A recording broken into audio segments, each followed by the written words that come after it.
welcome. Oh, Hello. I knew I would fuck something up. I forgot to transition from the art screen to the podcast screen. Isn't Oh that no. embarrassing? Oh god. We're back. We'll get we'll get Are get we the doing hang this? of We're doing this in one take. Oh yeah, we don't have the budget for 2 takes, dude. Okay. We're back. We're so back. We're so back. You're listening to the Infinite Scale podcast. I'm your host, William Chandler, joined as always by Chris Crossley and Christopher Merced. How you guys doing? Very Oh, good. It's a day, baby. I've been going on an expedition. You've been going on an expedition. Could you by chance be referring to the hot new video game? The new French baguette game. Did you get the mime outfit?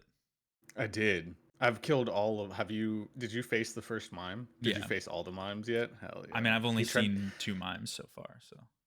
He tried to fuck on me, bro. That first one. Not even just you. I was playing as the girl, so he just attacked a random innocent girl. That mime, Yeah, they don't seem like they give a fuck all that much. that mime needed to be They're- put down. I hope that there's never a lore reason for these mimes. It is weird. There's no like, I mean, the vibes of the game are all over the place anyway, but there is really no given explanation for that in any sense. Maybe there will be, and it feels kind of incongruous with the tone of the game to have a random mime fight, especially the second one, which is just out in an open I forget where the second one was. crevasse. Like he's like on a platform that you can only reach by grappling to. How did he get there? I don't know. No one comments on it, by the way. That's his stoop, basically. Yeah. No one says anything about it. And then you kill the mime, and I put the mime outfit on, and no one comments on that.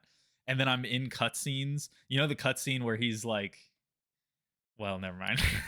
I keep Crossley hasn't played that.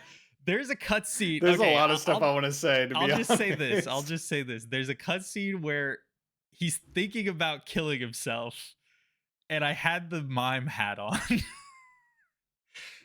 Oh, really? I That's had so fucking funny. Yeah, God damn. Well, I think Um, Crossley's seen that scene already.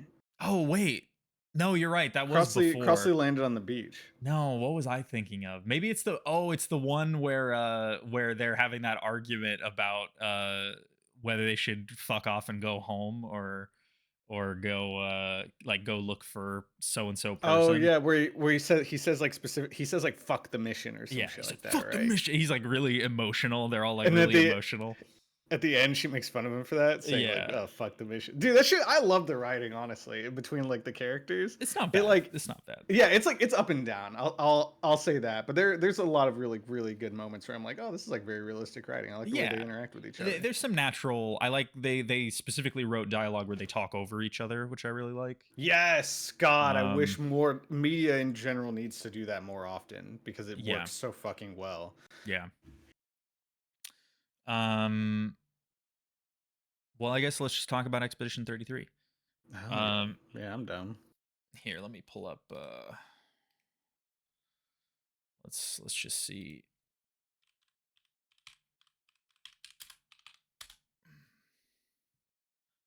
Really quickly, did you guys see this fucking Gamers Nexus like 2.5, 3-hour documentary about tariffs and how it affects computer prices?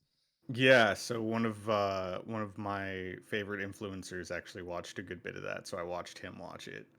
It's pretty interesting. Who are you referring to? Destiny. Yeah, I kind of knew. You just outed yourself, buddy. Congrats. No, I'll never mention it again on this fucking podcast. But no, there was a part where he fucking gaming Jesus Yeah, is Steve. interviewing Yeah, is interviewing. I think he lives in, not Steve, but the other guy lives in New York. Is his name like Ryan or something like that? But he's like done like class action lawsuits on planned obsolescence and things like that. Maybe I haven't Um, I haven't watched that. I watched like the first 20 minutes of it or something. So it's good. It's really good, and it seems like these people have like a pretty good grasp on the economics behind everything, which is awesome to see. And I think it's really good that like people in general are going to be able, like gamers, nice, that like gamers in general are going to be able to directly see and understand the economic impacts of the policies that are being pushed right now. I think yeah. that needs to fucking happen. They need to understand like Well, exactly how this shit is affecting everything. So yeah. I mean, I think acknowledging that this is having a very real effect on a hobby that we all engage in and was already expensive before, so for it to now be even more expensive is pretty fucked up, and for no good reason, really. I mean, it's not like anybody's gonna win from any of this um tariff situation. So you know, I don't know. I don't even. I think yeah, it people. remains to be seen, right? I mean, It's I guess there is the theory floating around that I guess China can now position themselves as the new global trade influencer, right? Um, mhm. uh, Positioning themselves more as how the United States was coming out of World War II. But I mean, I don't know. I don't think they're really in a great position if the U.S. Fucks themselves over either. So I don't know. Um, And those were like much greater, more extraordinary circumstances than what we have right now, which is essentially a 4-year holdover of this guy being retarded. It's like a yeah, ticking, like it's a clock that's winding down until because everything that's been instituted has been instituted by executive orders. The moment that the next person comes in, it can be undone by yeah. executive order. If you don't have congressional approval, you don't have ratification. So it's literally a 4-year wind down until the next person gets into office. But yeah. So there was something I was trying to find that I thought I saw earlier about Expedition 33 that I don't remember where I saw it now. So maybe we'll just move on. But it was something like it was they had sold 1 million Oh, here we go. They sold 1 million copies, not counting Game Pass. Jesus. And what is that? Only For them, like that's got to be massive, right? The whole thing was built out in UE5, right? yeah. What does that have to do with? It's just a lower overhead, especially for like a team Oh, like this. It's their first game, so I'd imagine that that's like highly sure, profitable, right? sure. Yeah, I mean, tough to say in terms of profit. I don't know that because that you do have to pay licensing fees to Unreal, of course, especially at What this. what is the cut that they take? I think it got renegotiated not that long, like a couple of years ago, but it was basically like a percentage of sales, like a flat percentage. But then they switched it to where it was honestly free basically for indie developers up until a certain dollar value was generated or a certain number of copies was sold, something like that. And then they started taking a cut. So it depends on the size of the studio. There could be like specific contracts with different studios, so hard to say, but um anyway, yeah. I mean, I'm sure they're thrilled about this. What is it a full price game? Is it like a $70 game normally? I don't think it's 70. I don't know. Hold on, let me see. Oh, it's Yeah, I'll see what it 50. costs. Uh, $50.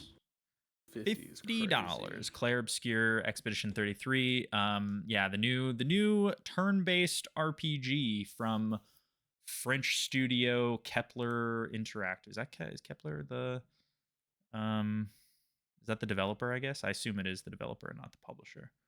But yeah, only a few days and already here.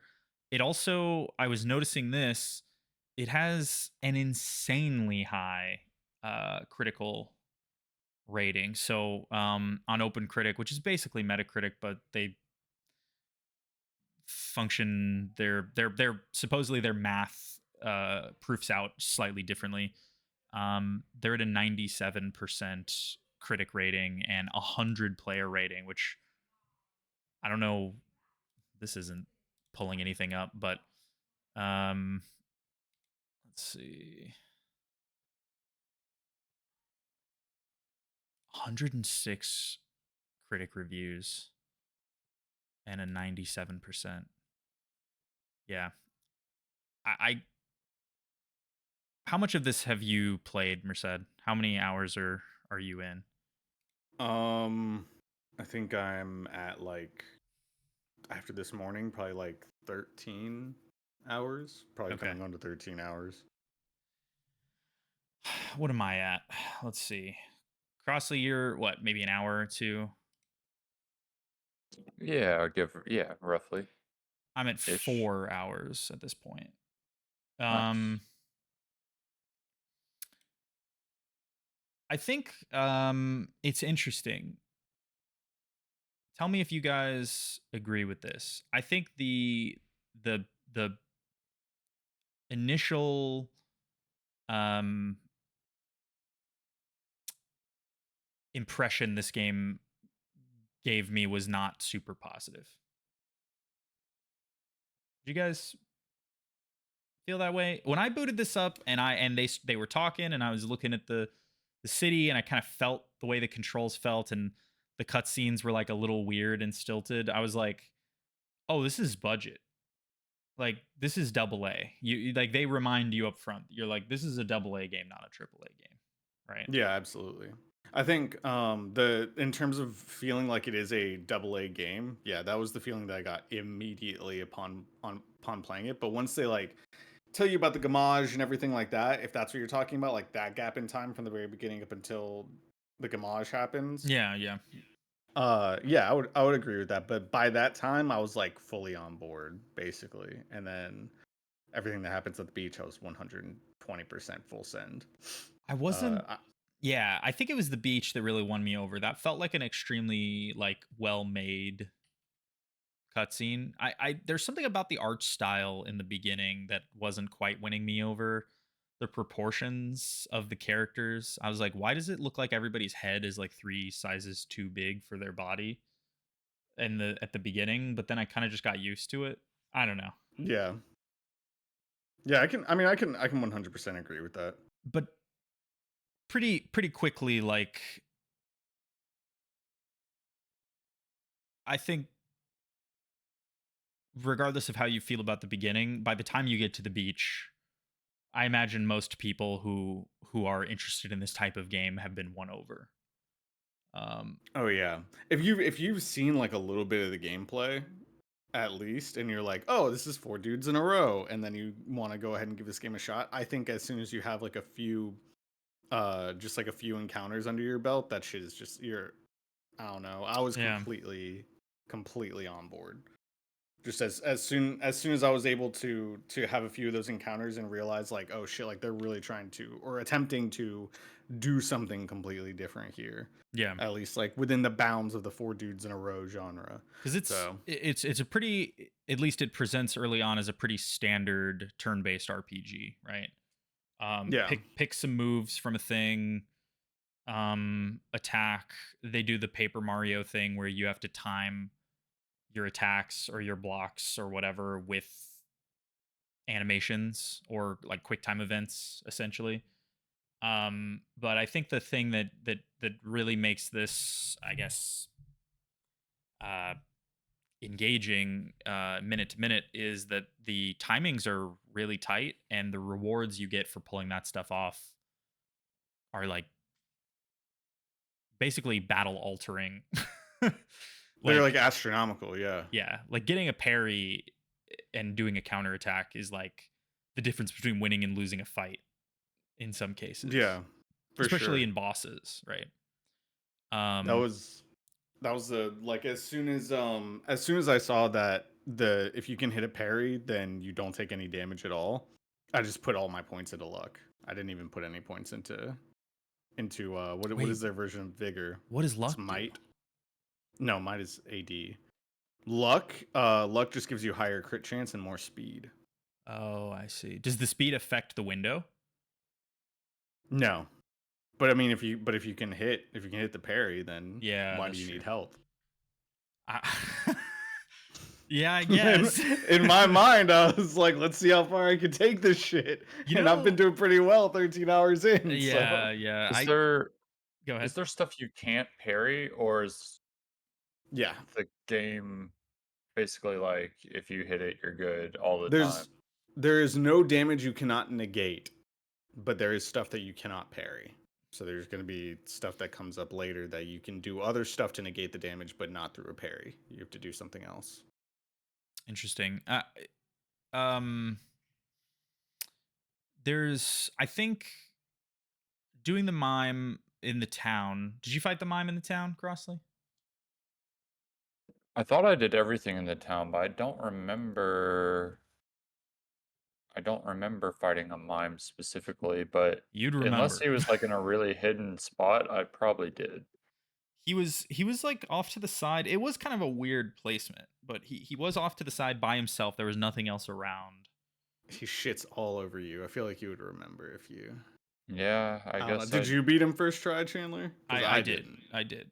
Oh, I got fucked. Yeah, I did beat him first try, but then the second mime I did also beat first try, but it was touch and go there for a minute. I was like, I'm gonna get fucked, and then I just pulled. I got mad. That's really what happened. I got mad. I was like, I'm not letting this stupid mime beat me, and ended up pulling that out. But yeah, there's a mime at the very beginning, and that to me serves as like actually the real tutorial. Um, Yeah. you know who I didn't beat? So start of the game, they basically lay out the story in this prologue chapter as being like why it's called Expedition 33, what's going on with the world, which is essentially that there is a mysterious being called the Paintress that seems to paint a new number on the horizon of Paris question mark. um at some point they show what looks like the Eiffel Tower, but it's Goofy all Paris. yeah, goofy Paris basically. But the Eiffel Tower is all messed up.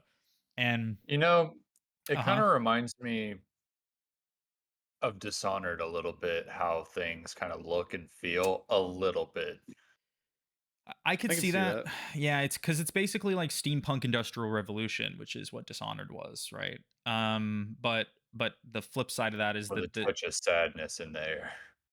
to not a for Dishonored, not a touch. I mean, there's definitely more than a touch here, although I feel like it's just ham fisted at the start. They do better over time, but I just wasn't. Yeah, the very beginning, I was just like, okay, this is like a little bit silly or They look melodramatic. cartoonish. Yeah, it was a little It was anime, is Yeah. really what it was. Yeah, It they was look anime. cartoonish. They do. It Um, is I super don't anime. know I don't know but what it is, but at some point, like it really does turn around for you. I don't know. yeah, I would say after the beach, like it stopped being like, oh, this is cartoonish, and I was like, this is raw as fuck, bro. I'm so fucking in. yeah, So and it didn't even start being less anime. It just started being better, I guess. Like it yeah, some of the writing like you buy choices, in. the dialogue choices, yeah, you buy in. There's some stakes that you can understand.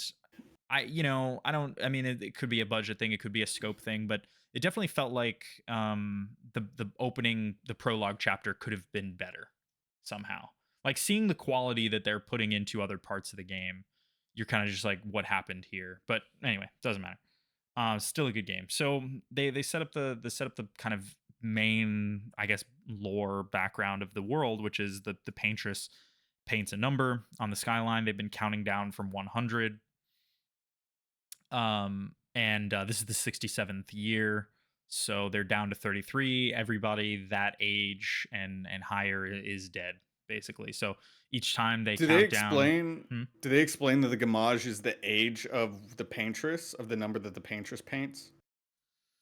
I don't know that they literally, maybe they did, but I mean you can kind of infer that, right, from. Because yeah, I don't.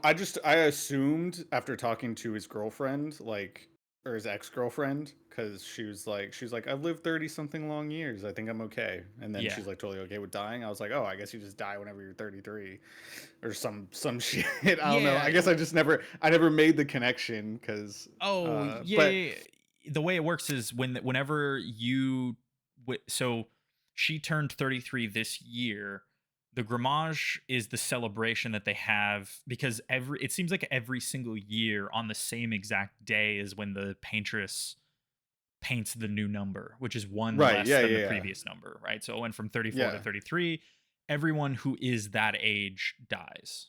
That's and they know it's coming. So they just prepare for that number It basically. would be like that age and above, right? Because there's a Gustav says later. This isn't a spoiler, but Gustav says later. He says, back in the day, 30 was actually not even old. 30 was young. Right, right, So right. that would all of that would like make sense because it's like, oh well, now 30 is old because everyone that's like 30-ish, 33 and older is now dying, Right, right. right? Yeah. So that would make sense. That makes sense. Yeah. Yeah, and I mean, so they've been slowly lowering the max age of the population over the course of the last 67 years. And the expedition is called Expedition 33 because the age now on the board is 33, and there's been an expedition every year for the last 67 years to try to figure out if there's something they can do to stop this from happening. Um, the age, the expedition part of it is kind of interesting because it seems like they only send people on expedition in the last year of their life, which is kind of presumptive. No, because they Because send Mael out. well, but that's they make it a point to say that's unusual, right? Yeah. They're like no one ever does this. Why are you doing this? You still have your life ahead of you. It's basically when people have already kind of resigned to the fact that they will die soon, they're cool with going on expedition because it's basically certain death at this point. Yeah. But it's That kind makes of sense, but right? I mean, sure, but it's kind of funny because they're being very presumptive in the idea that like the journey takes exactly 1 year. Like if they get on a big boat at the start, like what you're wasting a week or whatever on a huge ship. Oh, You, there's you know, you saying that is even funnier because there's actually a moment later on where it is very, very clear that they have no clue how long it's going to take to get to the paintress, which I yeah, guess which is the whole goal is to go. I'm going to go either talk with or kill the yeah, paintress. yeah, yeah, yeah. So, yeah, there is a point later on where it's very, very clear that they have absolutely no fucking idea. And it's just Um, it's kind of funny because it's like they never hear back from any of the previous expeditions. So what if the last 40 expeditions have just been like, well, we're 1 mile away from the paintress, but we have 1 day left. You know what I mean? Like what? Like they just I don't know. It's kind of funny, but I guess the fact that Miles there might improve their chances if even if she would be the only one left or something like that. It's a dumb complaint. I was just thinking about it. No, I, Um, I I get what you're saying. I mean, it feels like there has to be some way that they gain information from the prior expeditions. Like there has to be some way yeah, because there's like a moment shortly after whenever you're talking to Luna. Is her name Luna or Lune? But you know what I'm Lune. talking Yeah, about. yeah. Um, Oh where my she's god, dude. By the way, whew.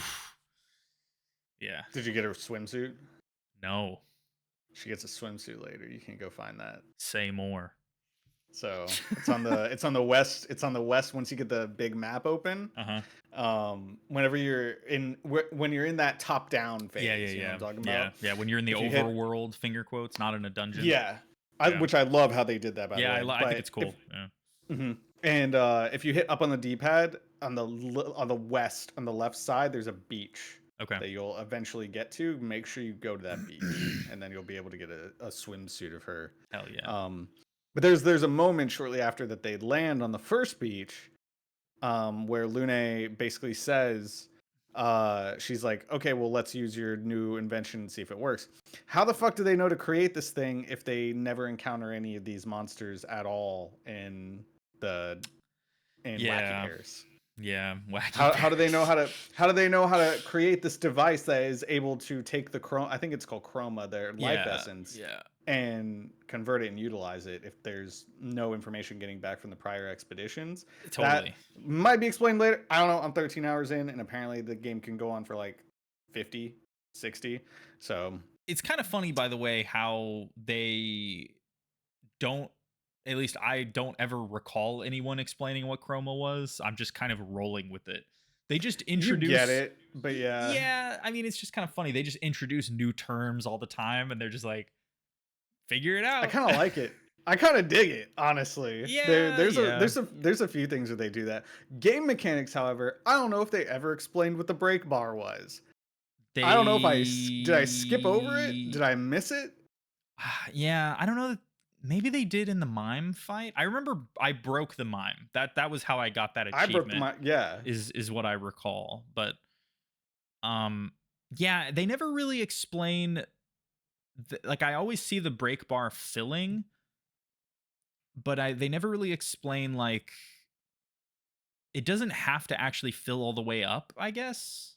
I don't think it does because there's abilities that say can break, but does that mean that Yeah. only these abilities can finish off the break bar, Right. or these abilities can prematurely break the break Right. bar? Right. Also, what is break damage and what is break attack damage? And Yeah, yeah.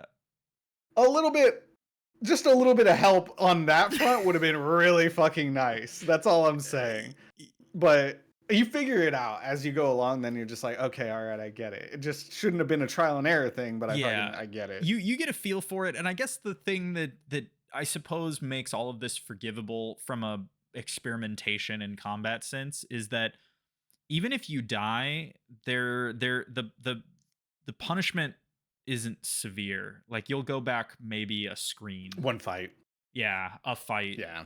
Usually whatever the end of the every fight, like at the end of it, they'll throw an autosave down and then you'll just pick up from that, or if you Yeah. change screens, if you've picked up an item, it seems to autosave after everything that Everything. happens.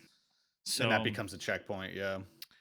um Which I'm okay with. I mean, it's heavily benefited the way that I'm playing through the game right now, which I don't think yeah, which I think is a unique way of even attempting to play the game, but I want to go back for a um second. This like tutorial, this combat tutorial in the main, I thought this was so fucking stupid. I mean, what was it? I just it's Oh, literally the this. beginning of the game. It's so the beginning of the game is like explaining some things, and then your guy sitting, Robert Pattinson sitting pensively on a building looking over the thing. I guess what happens if you don't pick up the flower, by the way? I I wonder. don't know. I But picked it up like, though. yeah, I mean, who wouldn't, right? But you pick up the flower and then like you're like, okay, let's go to the Grimage event thing. And you're running along the rooftops, and then randomly this girl, they don't even introduce what their relationship is. You figure it out later, so it's fine. But like they don't even introduce what their relationship is. She's just kind of annoying. And she's like, You you thought want she to was annoying? I liked yeah, her. She just dude. came off as a little autistic. I was like, oh, it's so cute. But she just it starts off and you're like running on the rooftops and then she's like, "Hey, I know we're going somewhere, but you want to fight right now?" I was like, "No, bro. Like what are we doing?" But I mean, yeah, Wait, doesn't she say it's to like prepare you for something? It's I don't know. It's like some shit. she's like shake off the nerves. Let's have a duel. I'm like, Oh, that's what it was. "What?" Right. Yeah. But anyway, that duel It's an obviously anime. yeah, it's true. You're right. But so that fight not a problem. The one where she's standing on the dock, she beat me like 2 or 3 times. Like I was like, because I was Oh, really? obsessively trying to parry. I was like, I'm I was about to say, going, were you like missing your shit? yeah, every time. I was like, I'm going to figure out the parry timing on this. And I just Yeah, couldn't do it. And so she was like cleaving the shit out of me. And gotcha. you could just keep redoing it. But Yeah. Yeah.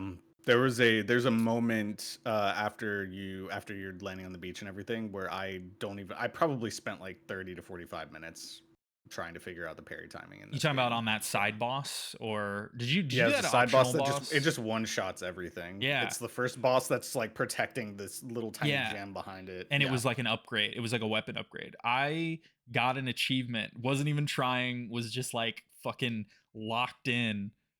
I got an achievement for defeating a boss without taking any damage on that guy. Jesus. I spent so fucking long. Like he was brain breaking me by the end of it. I was just fucking losing my You know mind. what? You know what is really fucked up is any enemy that has a spear attack. The visual is a trick. You just can't use it because Are you they talking about how it's like basically the same point while it's coming at you on the screen? So you can't tell when it's about to hit you? well Or kind of it's also like because you think it should technically start when they're doing the thrust, but really it's a little bit after, it is, yeah. which is It's mean. the parries are truly when it's going to hit the shit out of you, which is good and bad at the same time. Yeah. I mean, But yeah, it can be like a little bit off as well for certain attacks. even the dodge, like the dodge in that I was doing both. You know, I just kind of do both based on how confident I'm feeling in the moment. And even the dodge for the spear is just brutal. Like I will dodge right before and come back just in time to get hit. Um Yeah. it, it it's crazy. Yeah. I don't know. Yeah, it can be wonky. Like I said, I think the only true way that I've found to consistently parry everything is just by the sound alone, Yeah, I'm going to have to which listen is for the like sound now. I literally turned my shit. I turned the voices and the music down, and then I made sure the effects were all the way up so that I could hear the Hmm. fucking the it's like a swooshing sound. I'm going to have to Um, listen for it. Yeah, I was just I don't know. I don't know how I mean, I guess listening through headphones is probably a lot easier of a way to hear it, but um oh yeah, true. I didn't even think about that. so yeah, so you kind of get that prologue and then you land on the beach and then the game really starts, and by starts I mean they kill just about every character that you were hanging out with at the start, Attack on Titan season 1 style. Um which is pretty funny. Like it is entertaining. Um you know, you land and your expedition guy is like not at all prepared for having his head cleaved off Immediately, yeah, by some like immediately. old man. Yeah, yeah. It's pretty good. And yeah, I mean, I guess Which that's kind of the big hook, right? Is that you land on the continent and the first thing you guys see is a which is really funny, by the way. Like not even any build up. They couldn't get a little bit further in or like let's split up and explore around, you know, like nothing. Literally you land within 13 seconds everyone is dying because there's an old guy and everybody's like why isn't this guy dead? He's clearly older than 33. Yeah, and that's the hook, I guess, which is a good hook. I mean, it worked on me. I was like, all right, I want to know. the first time I saw him, I legitimately thought he was a older version of Gustav. It And I kind was of like, seems that way. is this gonna be some like Kingdom Hearts ass story? That's like the it, first I thing mean that it I thought still of. could be. I mean, I don't know, maybe you figured Yeah. out some other thing, but he does look There like him. I was like yeah. I was like maybe it's his dad. Like I don't know. I was like there's like so many things, It but looks a lot like him. So I assume that's who Andy Serkis is voicing because it when I went and looked up who the main guy is, I saw that Andy Serkis is in the game, and I was like, "Oh fuck yeah, dude!" I I don't even know who Andy Serkis is. There's a Monkey Man character later that he's playing. oh really? Oh No, damn. but that'd be funny as fuck. Oh okay. I mean that would make sense. Yeah, Andy Serkis is Gollum most famously from Lord of the Rings movies, but like he does the voice for Gollum, but he Most also famously, the prisoner in Andor. he was the prison break leader in Andor, which I don't even think Merced watched, right? We're getting N- there. no, we Oh okay, watched 2 episodes last night. gotcha. He's also what's the he was in Planet of Enslaved the Apes. Odyssey to the West. Really? Yeah. I didn't know that. Um who else? Yeah, Planet of the Apes. He plays Caesar in Planet of the Apes. Like the first like 3 movies or whatever.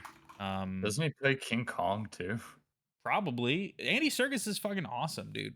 It's Yeah. shocking to me that you don't know who that is. I think he would if he saw him. Yeah, for sure. Anyway, he's been in a bunch of stuff, so I was excited to see that Andy Serkis is in this game. Yeah, I am too. I can't wait to see who he's playing. Yeah. So how are you building your characters, Merced? I'm putting all the points into luck. For everyone? Yes.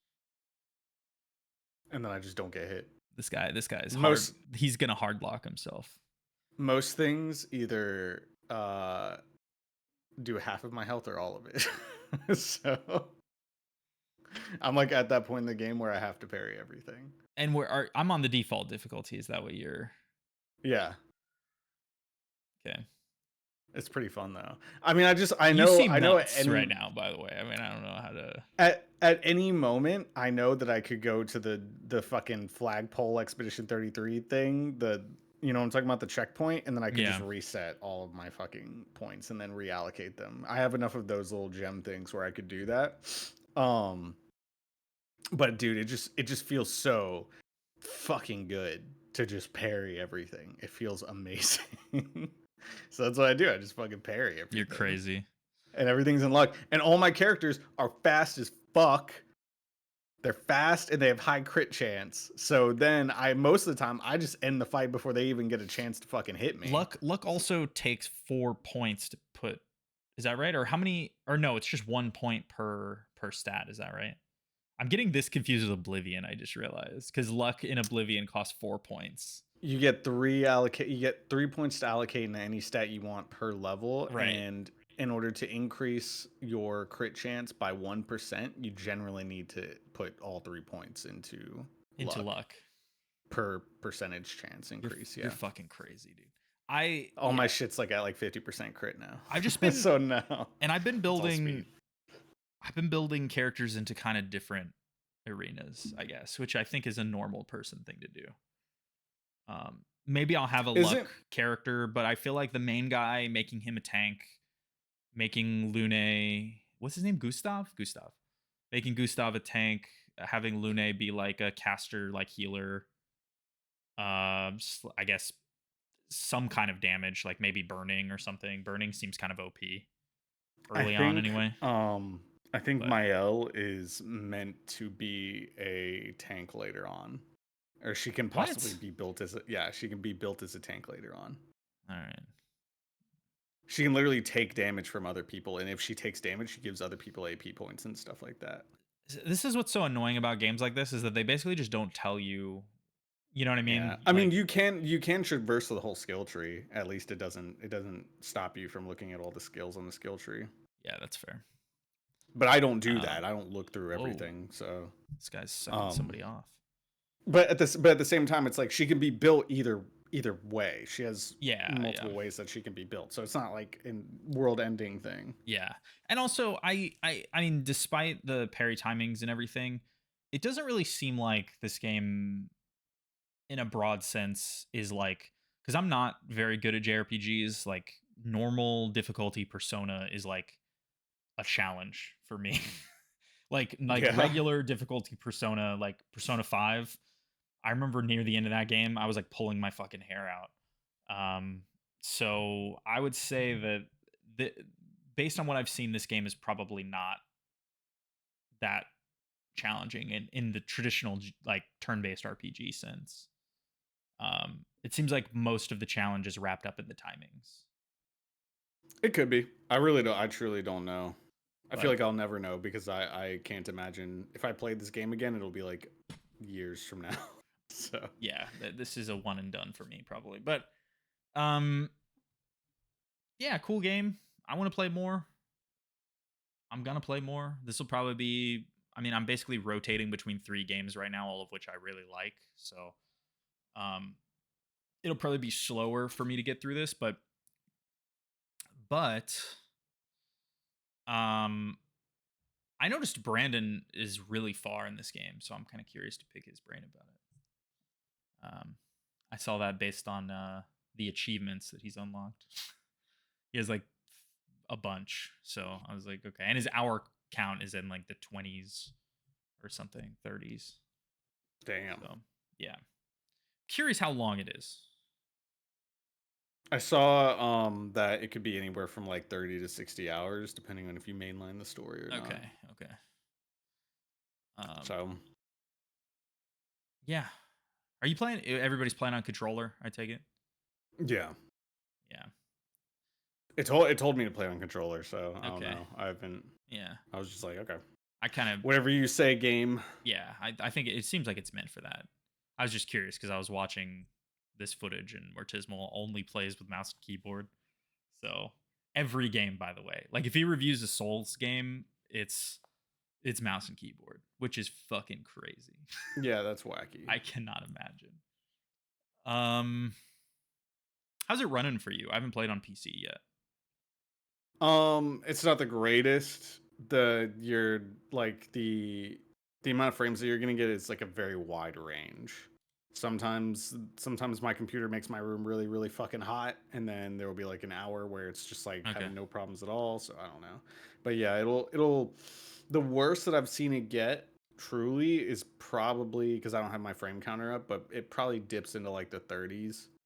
But most of the time staying in like the 70s, 80s for me. Okay. Nice. So it's not bad. I mean, I have everything turned up The max. cutscenes, like, I don't know if it does it for you, Merced, but the cutscenes are like a small little window on my screen instead of like full to frame. When it goes to like the cinematic, like it looks like not even the same graphics, like a Yeah. pre-rendered, I guess. I don't know, but it doesn't look that much better than the game, so I'm not sure. But either way, whenever it does that, the screen will like get really small for me, and the frames will like be locked at 30, and I'm just like, what the fuck? Oh, that's weird. It does not do that for me. Uh, Yeah, I'm very trying to. strange. Well, okay, actually, I did it on console, so now I don't recall. But they Yeah, definitely lower the frame rate for the cutscenes. It does seem like, but I don't remember the yeah. I mean, aspect ratio. absolutely. I mean, if you have an ultra wide monitor, usually the problem is when they change aspect ratio because like it's done at 16:9 and it's a cutscene, so usually they letterbox it on the top and bottom.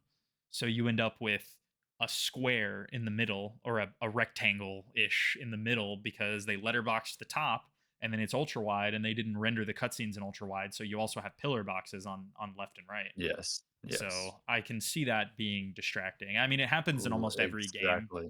at this point, so I've gotten used to it. This is the But most horrible thing I've really, experienced in this way. I know what you mean. It definitely has happened in other things, but this is like it's brutal. that's funny. It's so fucking brutal. Did you get an ultra wide Merced or no? Yeah, yeah. I Okay. don't know why mine isn't doing that. Mine is just Hmm. I need showing. to It's showing it like normal, I need to like it investigate. should be. Well, it's probably only the But pre-rendered cutscenes, so like the beach or like the very beginning, and there haven't been very many. I think it's basically just been those two. more come up for sure later on. I guess the argument, like when they're in like the thing and they're trying to decide where to go, that might be a pre-rendered one as well or something, or the one by the campfire where they're arguing. I can't remember, but Yeah, I think when there's more detailed animations that need to be done, like whole body pretty much. animations, that's when Yep. the CG is gonna kick. Or it looks like I don't know. It looks like a pre-rendered cutscene, Yeah. but Yeah. You can I don't know tell if it is or not because then the fucking if you have any sort of modifications, like cosmetic modifications, it still then pulls those are them in. completely applied. So I That's don't true. know what kind of fuckery is going on there. You know, So I think because, yeah, it's a good point. I guess the term pre rendered really doesn't fully describe how video games work these days, but I imagine what's really happening is, yeah, you're right. So it's just pre rendered in the sense that there is an animation load that is outside of the traditional capability or scope of the character models, but it does also pull in the costumes and everything that your characters are currently wearing, which is how I ended up in that stupid situation where I was wearing the mime outfit in a critical argument. And and it's like zooming in on his eyes because the eye, like in those cutscenes, they do some pretty good like facial expression work oh in yeah, those. In the normal conversations, they're like it's oblivions here. jarring. Yeah. Yeah. But in those, they have really good facial expressions and they even do like eye stuff where you can see where the characters are looking, you can tell how they're feeling based on their eyes. and it's so funny because the mime outfit has two gigantic sunglasses in front of his eyes, so they're like zooming in on his face to get like facial expressions, and my shit's totally just blocked off. I'm like, God damn it, this is I have to turn this off immediately. But yeah, it's Mercer was talking about how it was super jarring coming from Last of Us 2 to see those facial yeah, animations to this. yeah, for sure. It's just different priorities in different games, but it does. I feel like this game feels to me classically art like turn-based RPG where they really put a lot of resources into game design and kind of moving around, moving through a really long or relatively long game, lots of dialogue, lots of writing, but the the little bits of the presentation they weren't able to get exactly right. You know what I mean? Like it just feels Yeah, that for way. sure. It reminded me of like old turn-based RPGs, Like it That just was has that feeling. That But was the last night I was literally telling Crossley that where like at the very beginning of the game, like the first like probably like 5 or 6 hours, there was just it gives you that feeling of like, oh, I haven't felt this way in controlling something or interacting with stuff since like fucking PlayStation 2, 3. Like yeah, yeah. back in like those old RPGs. It's like, oh, there it is. This is their first fucking game. Yeah, This is the yeah. studio's first game. So Yeah, the UI is also pretty bad, I think. The And the custom menus.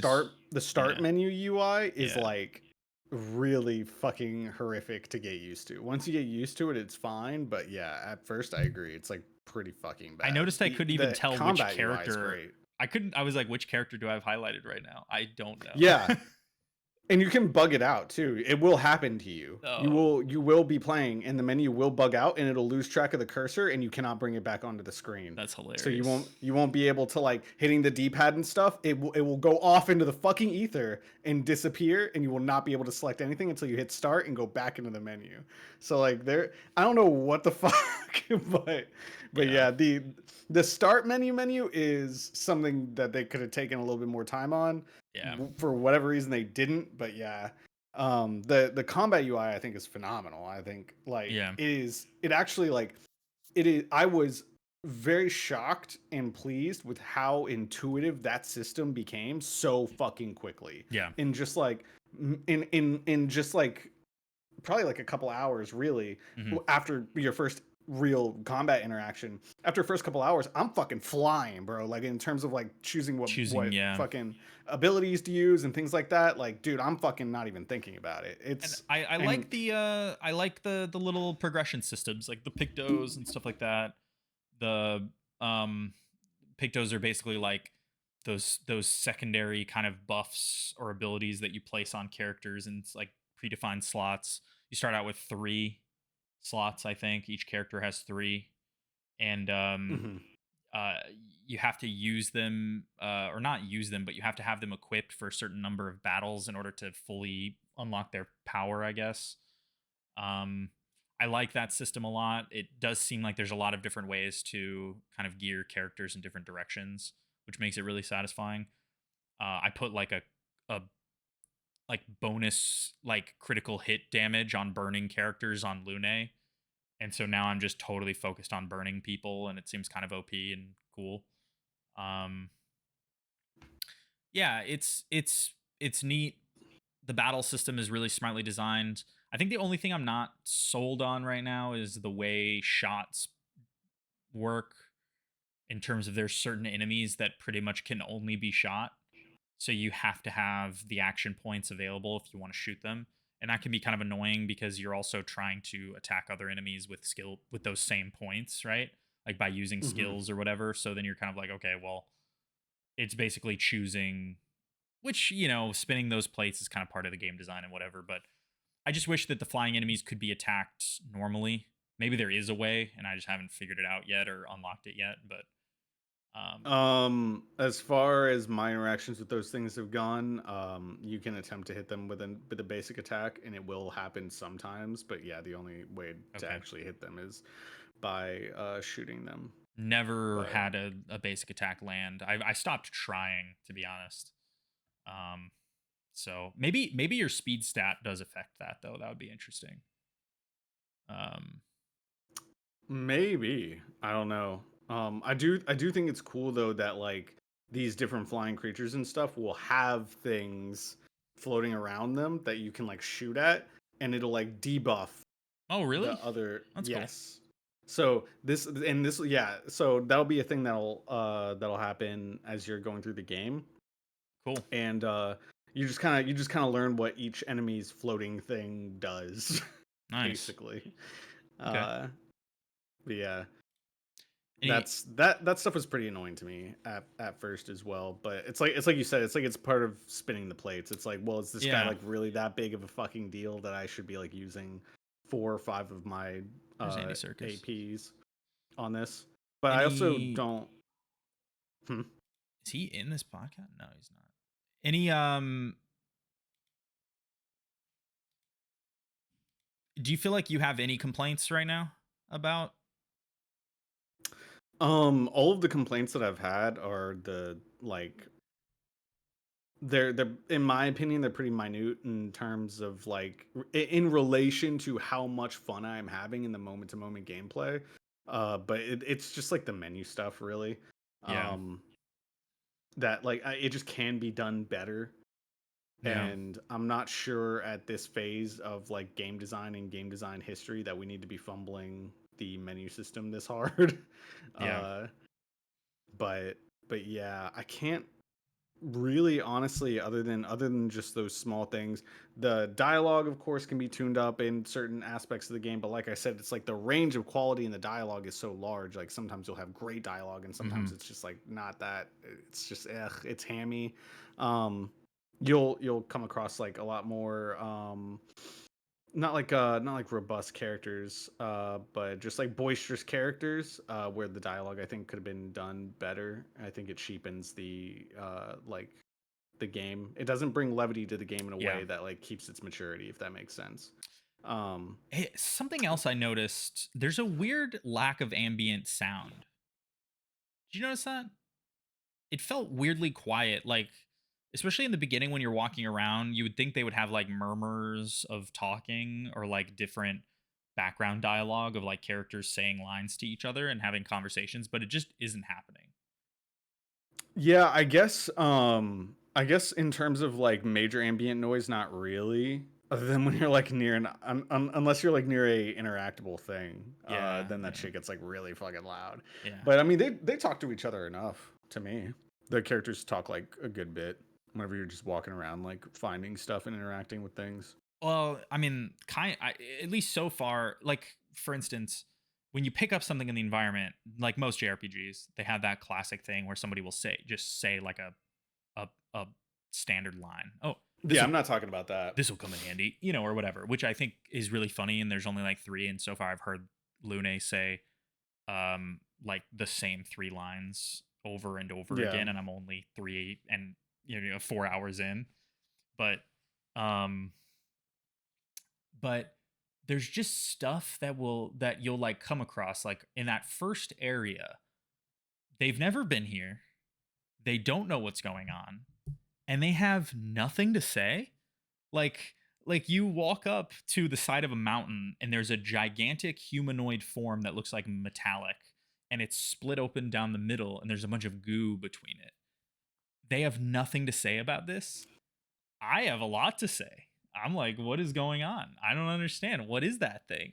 What do you guys I think think? that's all they could say, right? But like, why don't they at Those least those say, like 3 lines are like all they could say. It's well, like, but they I don't know don't. what's going on. Look at this thing. That's pretty fucking wacky. But they didn't. They didn't say it. So what? It's just weird. It's budget, bro. They It's gotta fucking otherwise they would be talking all the time. Have you seen this fucking I mean, world? it's They would be like, true. what the fuck is this? Well- They'd be doing that 24/7. Well, It but would be all the time for everything. I assume they've seen like some stuff. Like they know what Nevrons are somehow. By the way, it's like you said. That's another thing. Yes, It's that like you is the said. thing. They've supposedly never left Paris before. So how do they know what Nevrons are and their whole deal? But like, And there's other stuff that will come up that is in even more egregious foul in that arena, where it's like it's literally like they know the people who exist in this world, and you're like, how? Yeah, But yeah. yeah, it might get explained later. But yeah,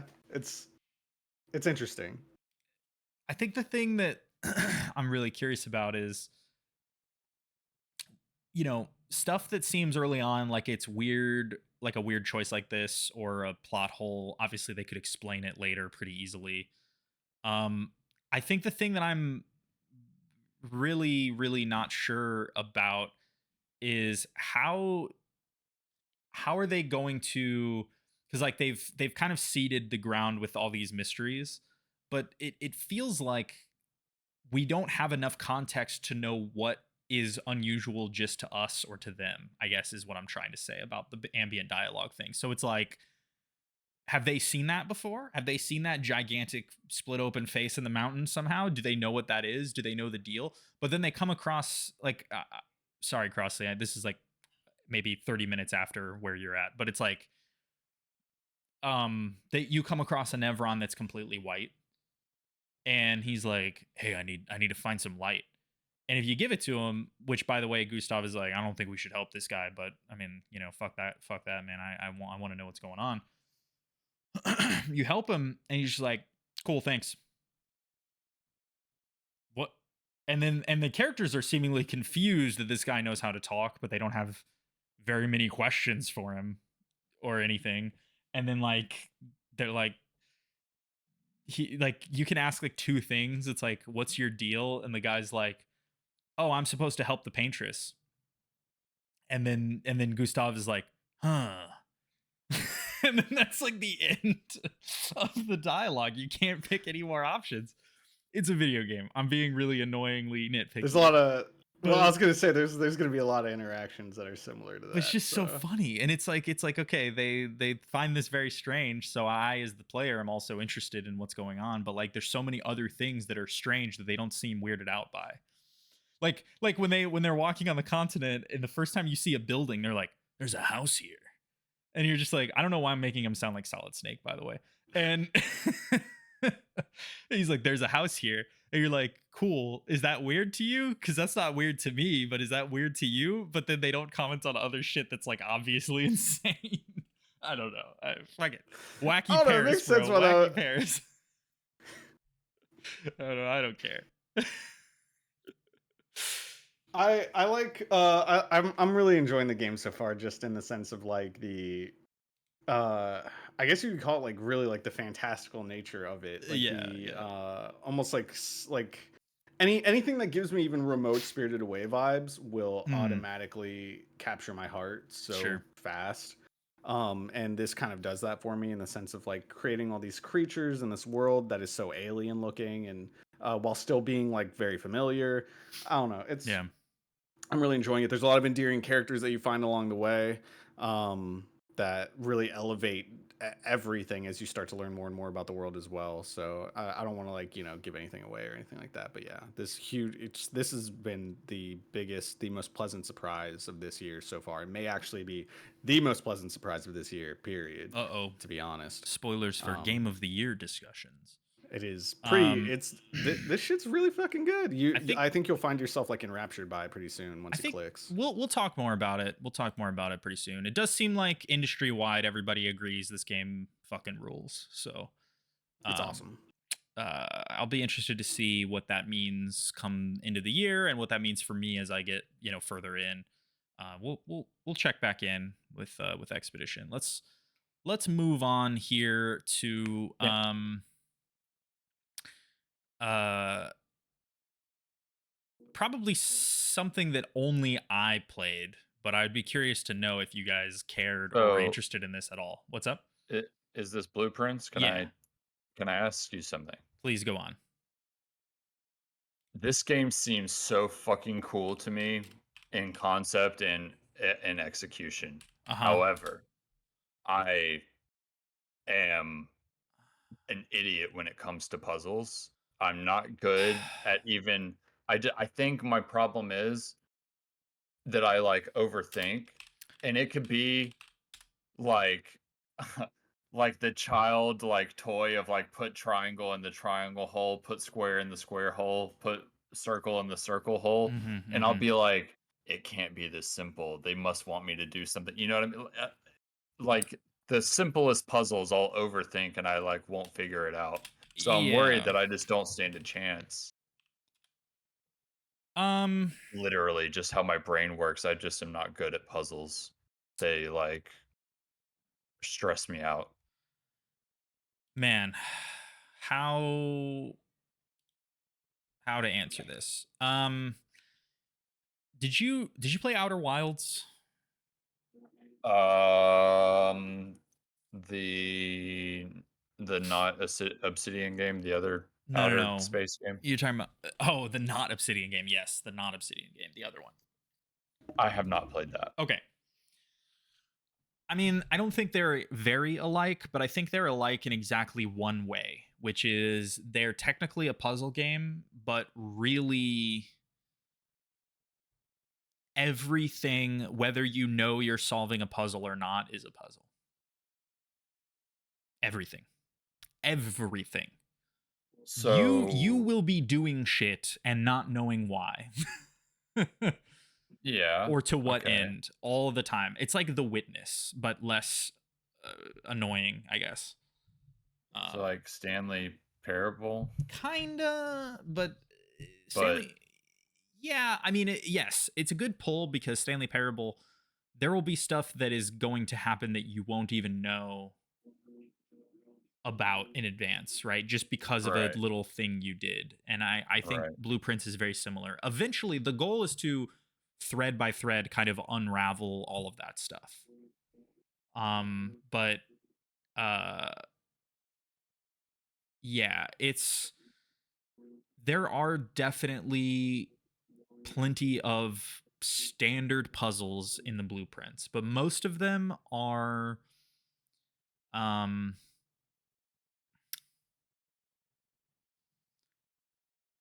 have you watched gameplay of this at all? Okay.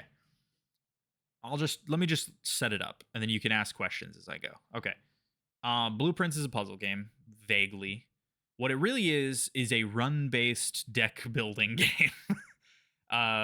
Where you approach a door, you have a random deck of possible rooms. You will be randomly dealt 3 of those rooms each time you open a door. You'll place a room, you will walk into that room, and you will do it again. Every room has a some kind of effect on your run or on your person. That could be through one of the 3 currencies in the game, which is like coins, keys, and gems. It could be changing your fatigue, which is the main way in which you it's like the footsteps counter up in the top left. That's the total number of um rooms you can enter essentially each time you enter a room or cross a door threshold. One that will tick down, including rooms you've already been to, which becomes a huge mechanic as you get later in the game. So yeah, you basically just are constantly drafting. They call it drafting rooms. Basically, you go up to a door, you pick one of those 3 rooms, and you go in it. You interact with whatever can be interacted with in that room. Sometimes it's nothing, honestly. And Yeah, and then you move on. Every room is worthwhile and has something in it that relates to some aspect of the grander puzzle in this game, or puzzles, because there seems to be a bunch of little things working in the background that, depending on how observant you are, you'll kind of start cluing in on the first, say, 5 runs. What the hell's that? There's a lot more here than what it appears initially, but um yeah, it's similar to Outer Wilds or Stanley Parable in that it's just a big puzzle box, and there's a lot of things happening, and there's a lot of story and lore in the background that's ticking away that you're slowly, dusting off as you move through, like archaeologist style kind of thing. And that's really the basic tagline for it. The the progression resets at the end of every day. So what everything you did pretty much for a while, other than your knowledge that you've gained. And by the way, I have about 3 pages of handwritten notes next to me, because they tell you point blank. They're like, you want a notebook. Um, it doesn't have to be handwritten, but they're basically just saying you want to keep track of some information. Because your knowledge carries over between runs, and that's pretty much it early on. It's not a spoiler to say this because it'll happen within the first few hours of gameplay. You will start to realize that not everything resets, um, but most things do. And I think that is the most, I would say the randomness, like the RNG aspect of it, is probably the thing that will initially pop up as a complaint for most people, like it did for me. Um, Basically, knowing that you need to get a certain room in a run to progress a certain plot thread that you're invested in, and then not getting that room is never not going to be frustrating. But the good thing is that there are about 1 million different threads that you can work through at any given time. So you kind of just have to approach each day with a let's see what the day brings kind of mentality. And then, you will have plenty to pay attention to. Um, does all that make sense?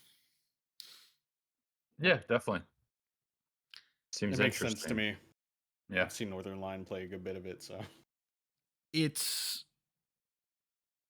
I think it's really cool. I think it's very smartly designed. Um, Today, before we started recording, I made it what I would say is to probably the biggest, I guess, hidden revelation that I had encountered so far. I'm about, I don't know, let's see. I want to say 10 hours in, maybe. I'm 12 hours in, and I just hit what I would say I'm probably on like day 22 or something. I really just hit the first thing where I'm like, holy fucking shit. Um, Outside of the scope of what I already knew to be kind of here. Um,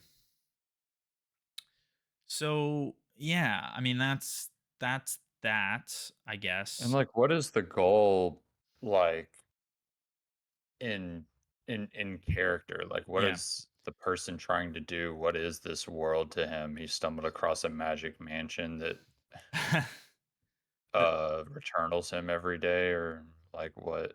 the stated goal is that Trying to find the blueprints.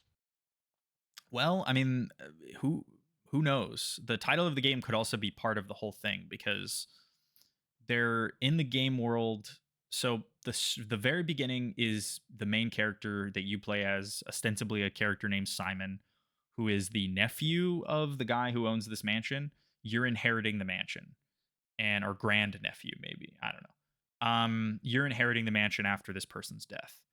The the the kicker is, in order to fully inherit the mansion, you need to find the hidden 46th room. There are 45 rooms. There are 45 blank squares for rooms to be placed in the main blueprint area, but there is a hidden 46th room. Um, Once you find that, the mansion is yours.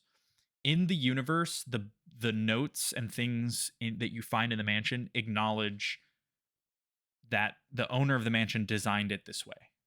It is, and people lived there, by the way, and apparently knew that this was his plan, was to eventually get it to this state where it's like a giant puzzle where it like moves around and resets. So, um I don't know how long it's been this way. It explicitly states you cannot sleep in the mansion. I guess under the assumption that you would be trapped or something. I don't know, or whatever. But so your character will pitch a tent outside. By the way, outside, that's a spoiler. I didn't even know I could go outside for like the first 4 days because I didn't even try it. I was so focused on moving, inward. There's other stuff to find outside. Um, and it counts as like taking steps away when you go outside as well. So they have that divided into rooms. And yeah, and there's stuff to unlock that's out there that seems to directly relate to how you start the beginning of your day. So you may unlock a thing that gives you more steps at the start every single day, and it's persistent. So every day you'll always have 20 more or something. Or, you'll slowly, as you piece together different things in the mansion, there's letters you'll find that relate to the story and the background and stuff like that, but you'll also find like things that'll be like, oh, now you have an allowance. So before you started the day with nothing, now you start the day with 4 gold or, whatever, 4 coins and that kind of thing. And yeah, it kind of just requires that you're okay with not knowing a lot of things and just kind of slowly piecing everything out. And you can always look stuff up. I had to look one thing up just because I wasn't. I think the thing that can be frustrating sometimes is you're not sure if you're even on the right track or not, because you'll find something on the far corner of the mansion, and it'll be, a room that you've never been to, or maybe you have been there but you noticed something different or whatever, or you had a different thought about it, and there's a puzzle in that room. You don't even know if what you need to solve that puzzle is in that room or not. That is kind of annoying because there was like a moment where I was like, I think I know how to solve something. And I went to the other side of the mansion only to realize I was wrong and I had just fucked myself over. And so I was like, fuck it. So the day ended because I ran out of energy, and I looked it up and I was like, ah, I was kind of on the right track, but there were basically a missing piece here. So I screwed myself over, which is fine. But I don't know that I would have ever been able to narrow in on exactly what they were asking of me without talking to someone about it or looking it up, right? So that kind of sucks. But and that ended up really just being like it was literally just a number. It was like a number that I needed to intuit from something for a safe combination, essentially. And yeah, so you know, I think some things like that, as always, are a bit hit or miss with people, but overall, most of the design of this game is really smart, really considered, and nothing. It's one of those games where like you're playing, and because they've clearly outlined that a lot of things matter, including like stuff in the environment that you can't even interact with, like paintings that are hanging on the walls, you'll be like, that's supposed to mean something. You know what I mean? They'll even relate to puzzles. It'll be like a totally arbitrary background thing that seems arbitrary and then you realize is actually important. So far, just about everything has been important to something. So it's one of those games where it's like diabolical. Like you will notice a floorboard is slightly different color than the rest of the floorboards, and you'll be like, what the fuck's going on here? It could literally be nothing. You know what I mean? In the music room, there are chairs that are purple. There are like 3 chairs that are light purple in a seemingly random order. What does it mean? I haven't been able to figure it out. Does it even mean anything? I don't know. Probably. What could it be? You know what I mean? It's like shit like that. This game's So gonna be perfect for my schizophrenic old uncle. yeah, dude. It literally is. If you were the most paranoid person on earth, this game will unlock dark feelings inside of you. Um, yeah, it's pretty crazy. So really cool. Really enjoyed it. It's on Game Pass. I think it's, let's see what it is. It's $30 full price. Um, I would say if people have Game Pass, I would at least recommend everybody check it out. It's probably not going to be for everyone, but that said, this is the other game other than Clair Obscur that has basically received like universal acclaim in a reviewer sense. So, but it's slow. It's a slow burn. It's going to take a while for it to get in your head. Um, in terms of gameplay mechanics, kind of what you see is what you get. It's basically walk around and click on shit. But the clicking on shit has a lot of different contexts depending on what's going on. So um, it's cool. I like it. Um, I don't know that I love it as much as some people. I'm also not a roguelike person. So having to basically, I'm at a point now where I've played enough of it that I'm going to do 1 or 2 runs a day. And that's probably going to take like an hour, hour and a half, depending. So it's getting a little long in the tooth in that sense. So, you kind of have to wonder, okay, at what point does this start like becoming a bit less random and a bit more um I'm in the in game or something. Or does that even happen? I don't know. So Like, that's when is it going to get more pointed? yeah, yeah. So um It seems great for like I don't really like puzzle games, and that just comes across as like a huge puzzle game. So I was like, I think the narrative, the way that they have the storytelling throughout the whole game is really cool. yeah, Because yeah, I watched Northern Lion play a good bit of it, and it's like you said, it's like everything seems to relate, or in some way be intertwined with some other aspect of the estate. So it's cool to be able to like constantly be playing, constantly making connections, being like, yeah, oh, this is for this, and then you get to go outside and blah blah. Like, and the progression did seem like it was like you might get like one piece of narrative progression every single time that you do a run. yeah. That's if you do something right, or I guess if you get lucky.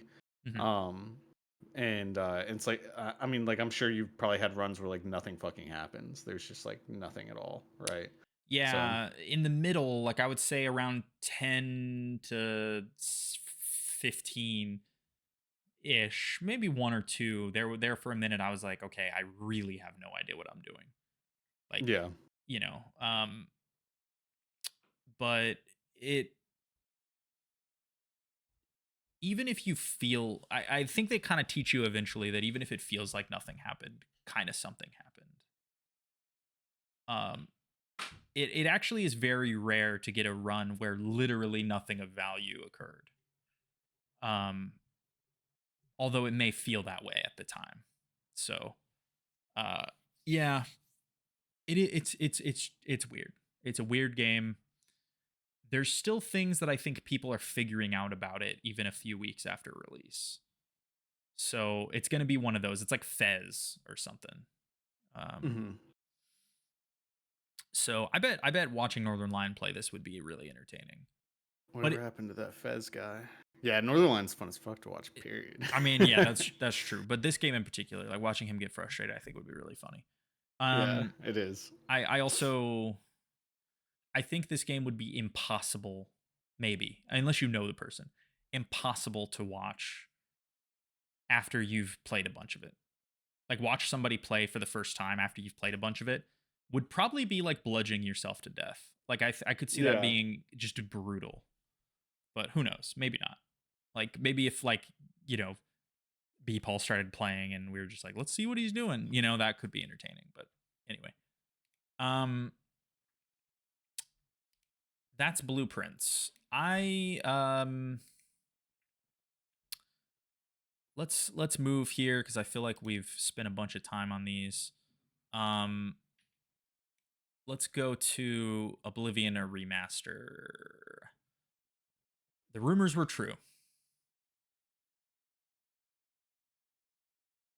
All right, moving on. Uh, Have you played a good bit of it yet? well, I was on a trip this week, so I didn't play a lot of it. I have 3 hours in it. Um, Okay. Yeah, I think sadly that's just a game that I'm not entirely interested in. So I probably won't be playing that for a while, even if I do end up getting around to did it. you play the original? But no. I've Okay. seen a shit ton of like I watched Paul play Oblivion in high school. Yeah. That's my interaction with Oblivion. So, uh I probably had I think I'm trying to recall if this happened to me or if I just read about it later. But I hit a point where I had so many saves in Oblivion on the Xbox 360 that the game broke. Like I think I had you like the number save was too high. yeah. Um I had probably hundreds and hundreds of hours in Oblivion on the Xbox 360. Um that game was very important to me. The problem with Oblivion Remastered is that one, the minute I loaded in, I already knew too much. Do you know what I mean? It came flooding back to me in a way that Oh, yeah, of I course. didn't Yeah. expect because it had been a really long, like I think the last time I played Oblivion really was probably on the Xbox 360. Um but I played the shit out of it. So I really did, and that was a long time ago. Like almost 20 years ago. I did not expect Oh. I did not expect that I would remember everything. But the minute I like started playing, I got out of the sewers, I started wandering around, and I was like, "Oh, I know everything." It immediately came back to me. Like Yeah. I was like, I know exactly how I used to play this game. I know exactly the path I used to take through this game, like the optimal way to get like leveled up. Go to the arena, cheese some arena fights, get some stats boosted, get some points up, murder a hobo in an alley and get inducted to the Dark Brotherhood. Like all this shit. Like I just knew kind of the general path I took through this game. And it sort of made my playthrough of Oblivion Remastered a little less urgent in my head, but because I was really excited. I think the other thing that made it less urgent is that it kind of runs like shit. Yeah, I was watching Paul play it, and they made some decisions that I was like very confused about. Did you notice that if you open up the menu, it Oh, re-renders I the should. world? I did. Yeah, I did. Why? I assume that has to do. I assume that has to do with the way they did, like the wrapper. So it's like basically what, um, uh, like the base game of Oblivion is still in there, like the base engine and everything, all the logic. Then they did essentially what you know it, other remakes have done. Like I think the Shadow of the Colossus remake was explicitly called out as also doing this. They Demon just Souls probably too, right? probably More or Demon less. Souls. They just used an Unreal Engine visual wrapper around the base engine. So all of the original code is still in there, all the original logic. It literally just chooses this as the display uh visuals for the player, basically. So it's essentially the same game. I assume doing it that way on a game that already ran like big honkin' doo doo probably did not help matters for the Oblivion remaster. That's my guess. Um, it looks nice. They added ray tracing. Um, I don't know any of these people, so I don't want to click on their video. Oh, I know what I'll do. I know what I'll do. Good old friends at Digital Foundry. Oh man, Who's this lady? this is an ad because I gave Oh my, up on YouTube oh my Premium. god, I got dude. tired of giving Google my money. What happened to our budget? Yeah, it's zero, by the It went to way. Yar.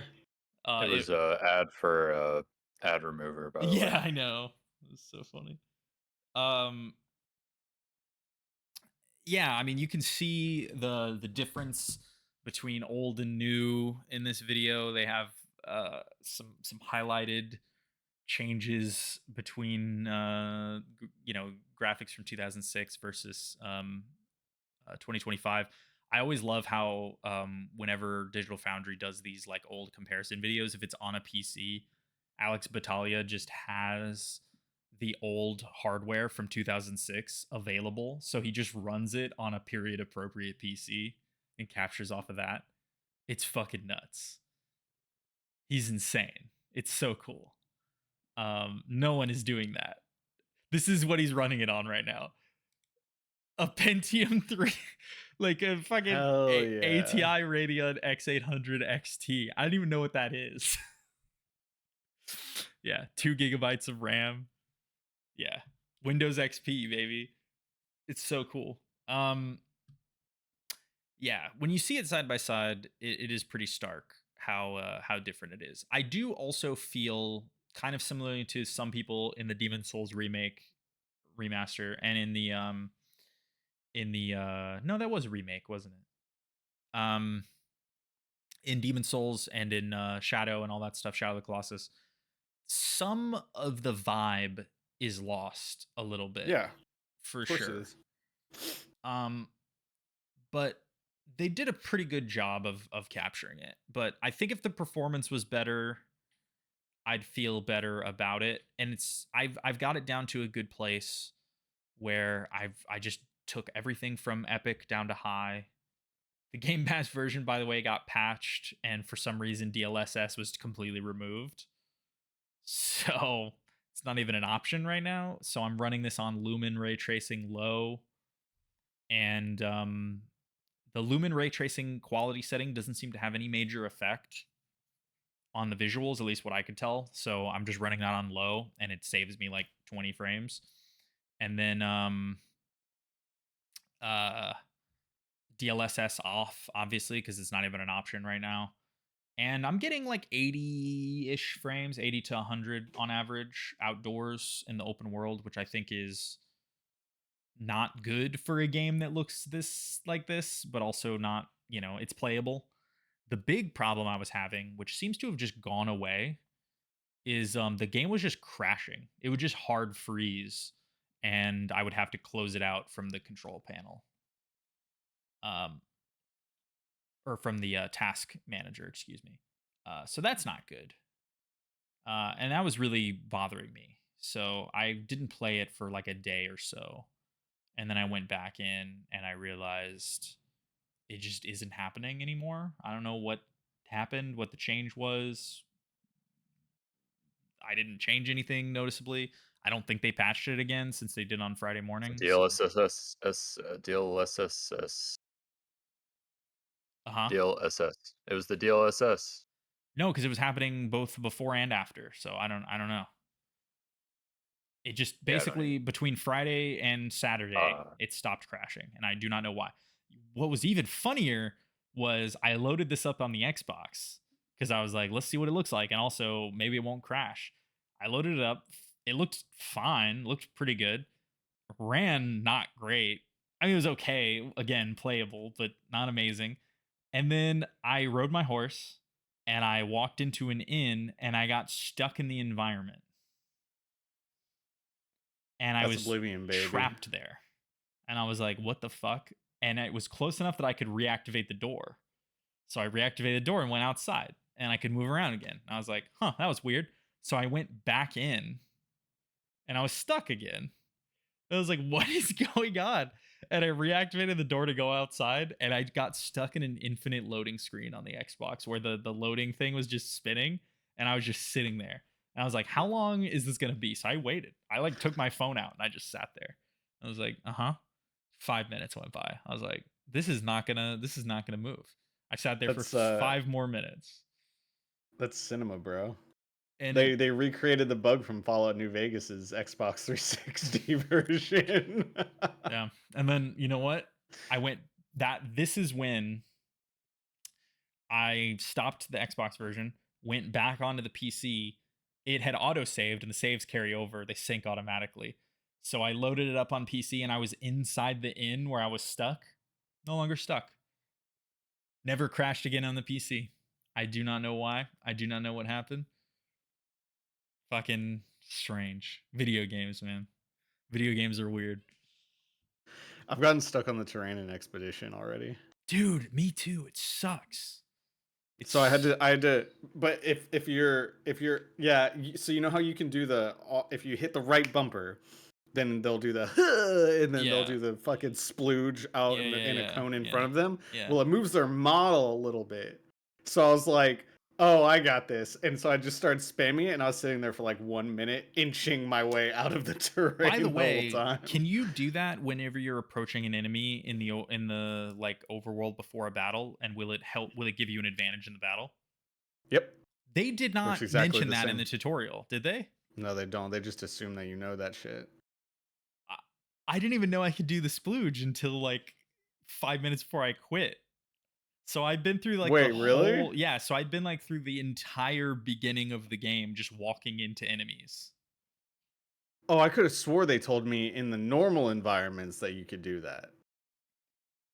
I could have swore, but I I didn't. was also spamming buttons all the time, so I might have just. I got all the way past that first major boss. Like before you get to the overworld for the first time. I got all the way past all of that without realizing.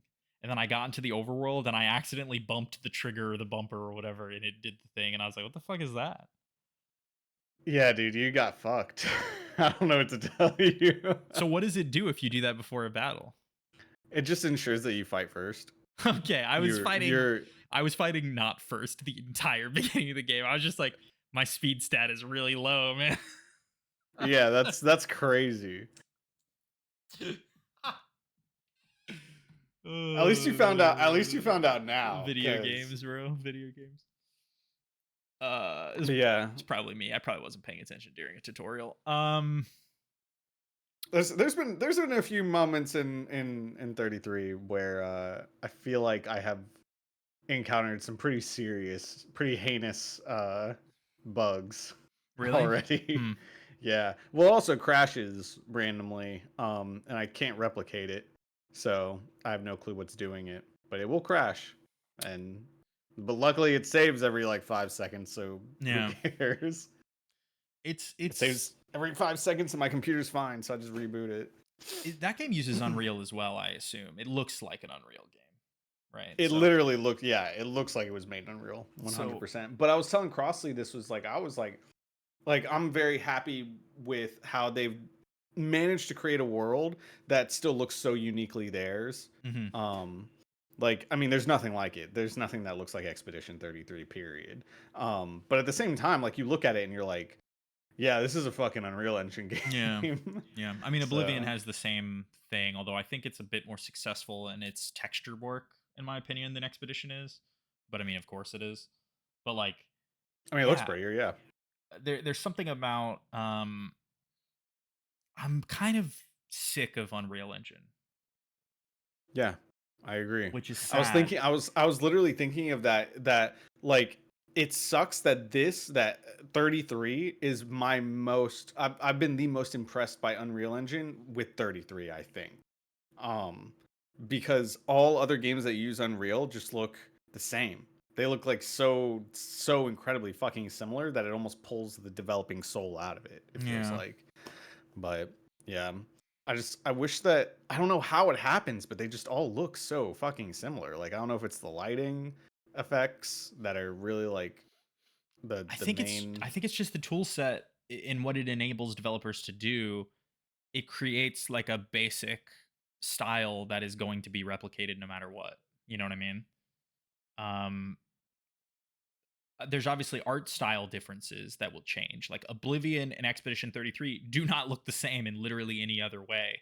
But there's something Mhm. about the texture, like the general, yeah, texture work, the way things are rendered, that like weird glossy kind of smoothness whenever you load in and textures haven't quite arrived yet. Yeah, lighting, the way lighting like skin, is that a weird thing to say? Like skin, I feel like in all Unreal Engine games kind of looks the same. I don't know. It's weird. I It is wouldn't be really weird. I would definitely not be surprised if there was like some canned like starting skin texture that a lot of devs use because skin is probably like the most difficult fucking thing Yeah, to maybe. Yeah. like if you were to create like a skin texture in house would probably be incredibly fucking difficult. But Russ, are you gonna play yeah. Oblivion Remastered? Hell no, brother. Word. Word. I will. I will, of course, but I might. I'm not going to do it at a rapid pace. That's for sure. It's going to be the game that I return to when I have a couple hours and I just need some comfort food. You know, it is cozy. It's a very cozy game, for sure. Especially for somebody like me who realizes that they know it in like as part of their DNA. Um, Yeah, but I, I've I have more so of like just a very romantic perception of this game than I do like I don't know, yeah, excitement. yeah, You know? and I think some of the little gameplay tunes, kind of tuning and rebalancing they've done, makes the sword play combat feel better than it did. Maybe even better than Skyrim, which is interesting. I hope we get one of these for Fallout 3. That's the rumor, I think. The rumor is that because of the way this is made, it kind of opens the door for just porting this between games of the similar era, which would essentially be Fallout 3 and New Vegas. Um, I mean, a lot of What people. is Go ahead. what is 4? What is 4 still using that same engine? The exact same. Yeah, that there was a lot of debate around that. I think so. Game Bureau is creation engine is kind of the base of all of their games, even all the way up to Starfield. But I think the same engine is questionable. Definitely different builds, right? Yeah, Definitely 100. Yeah, iterated, yeah. but Yeah.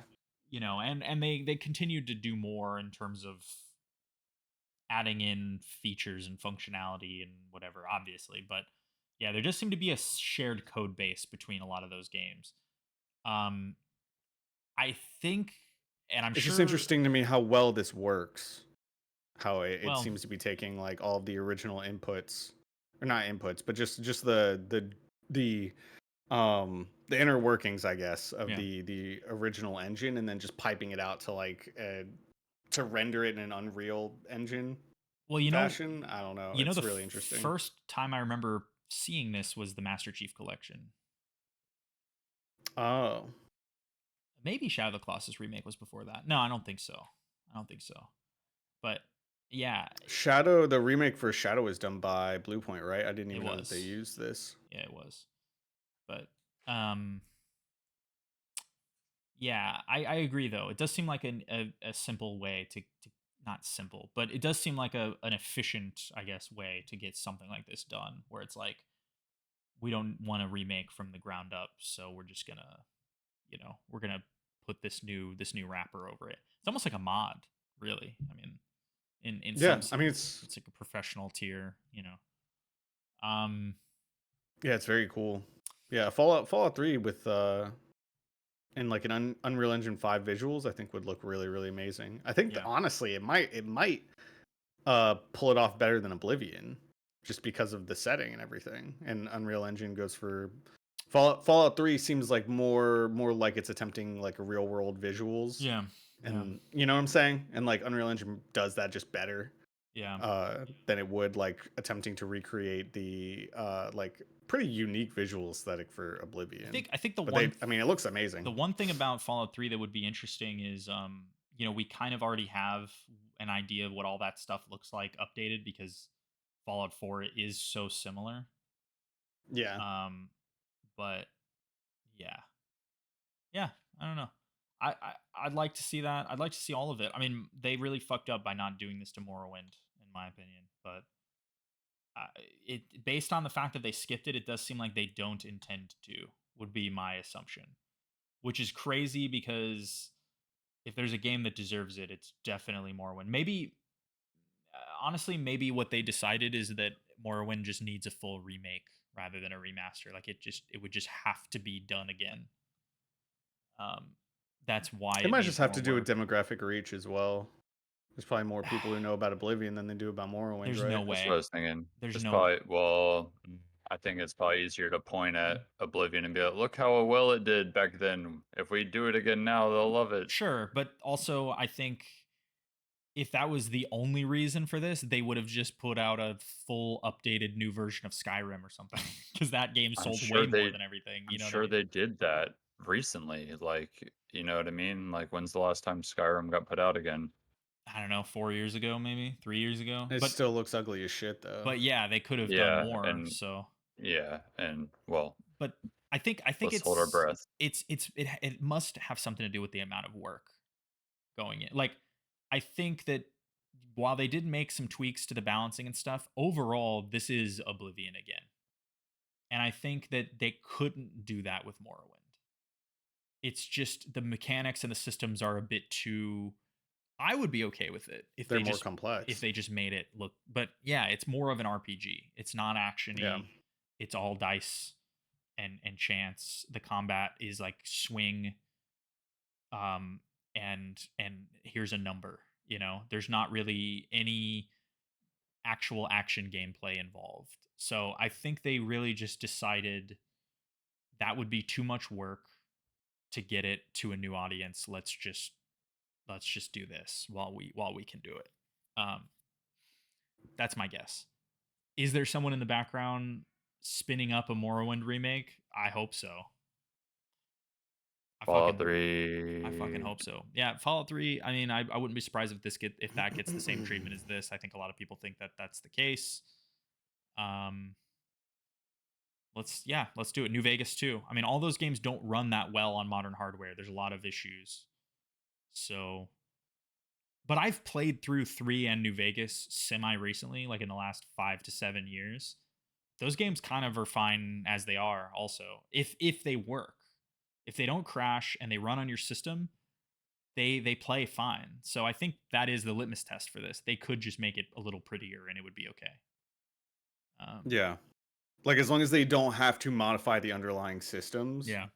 then Yeah. then they're golden, right? And I think that's also another thing too, is this could be almost like a litmus test or a signal to other major developers who want to upgrade their older games, who just don't really have the fucking time or want to put in the money or put in the effort or the energy, you know? Yeah. And now here's the perfect signal. It's like, yo, like we have your shit right here. We have a way for you to do this if this Totally. is a project that your team wants to work on. So Agreed. Oblivion Remaster. It's on Game Pass, of course. I think it's $50. 50 Dolores. But my God, dude. it's cool. It's a long fucking game. You could put easily 100 hours in that and maybe have just barely scratched all the content. I'll keep plugging away at that. Moving on. Let's go through this pretty quick. Merced, you're playing The Last of Us 2? Oh yeah. Yeah. I mean, I think it's absolutely amazing. I don't know if you have any specific questions about it or when the last time is that you even Launch on the PS4. so it's been a while. And Haven't even touched it at 60 FPS on the PS5, but I bet it feels really nice. oh, it's absolutely fucking amazing. I could suck this game's dick for a long time. I absolutely loved this game when I played it on PS5, and I love it more with this experience. The port is completely perfect. One cool ass thing that they did is they specifically created a option for whenever you're in cutscenes to get rid of the column bars, the pillar bars Okay. that are on the side. It specifically says, "Hey, this could make things look really fucking weird sometimes." And I was like, "Fuck yeah!" So I just hit that button. But it runs amazingly. I've Mouse and basically done away keyboard with or controller? controller all the way, especially since they have the new just I think it was recently they have the PlayStation accessories app, the official proprietary one that you can download for your PC now that has all of the modern drivers for PlayStation 5 controllers.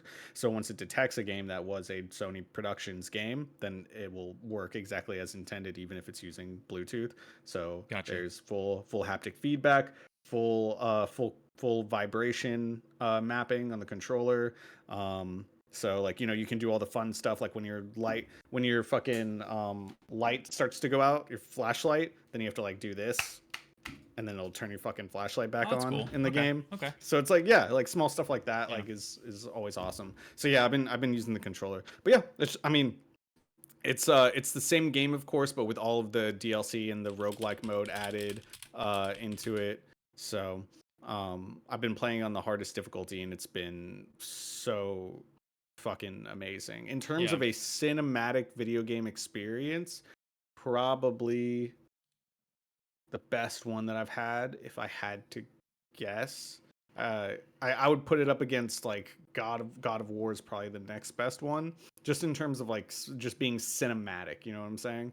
Um, Mm-hmm. and I just I think it does a really good job of both being a video game and being a movie at the exact same time. Yeah. But yeah, there's really no complaints, especially in comparison to the way the part one released on PC. Um, I was pretty worried that it was gonna run like dog ass, and it doesn't at all. So That's good. it's great. Um, yeah, this is a game that I have not gone back to since the release cadence on PS4, which I guess at this point was already 5 years ago.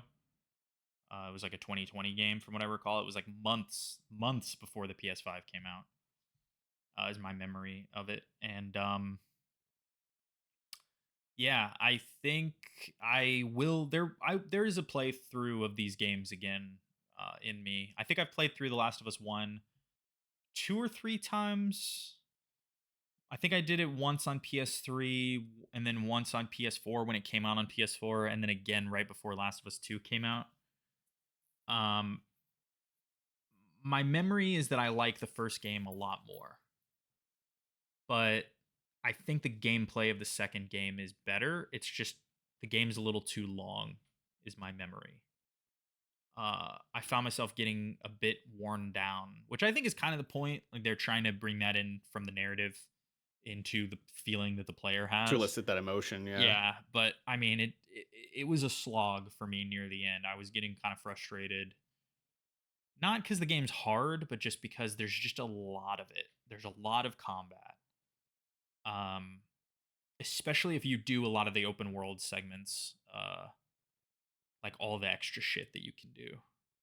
Yeah, for sure. So One one thing that I had completely forgotten about is that this is hands down the best enemy AI I've ever experienced. I that's remember yeah, feeling that way yeah. playing it on the PlayStation, and I feel it again now.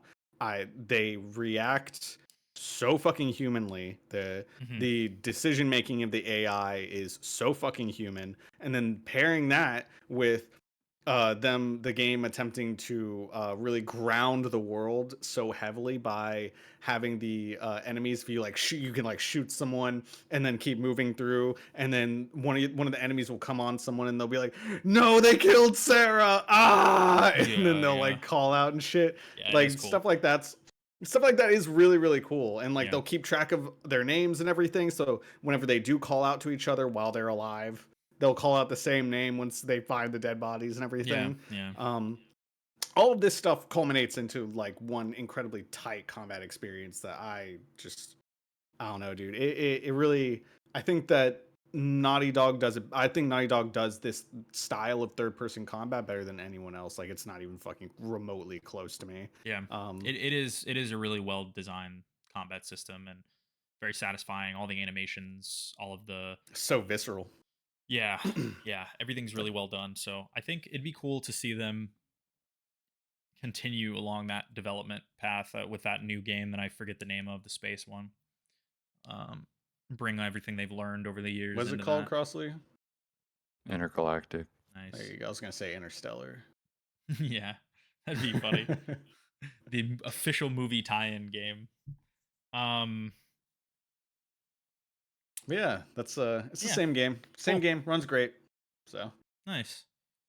Um, Moving on. What else did I have here? I guess the last game that we need to talk about that I can recall. I don't know if Crossley, if you have anything, but we have the rematch beta in here.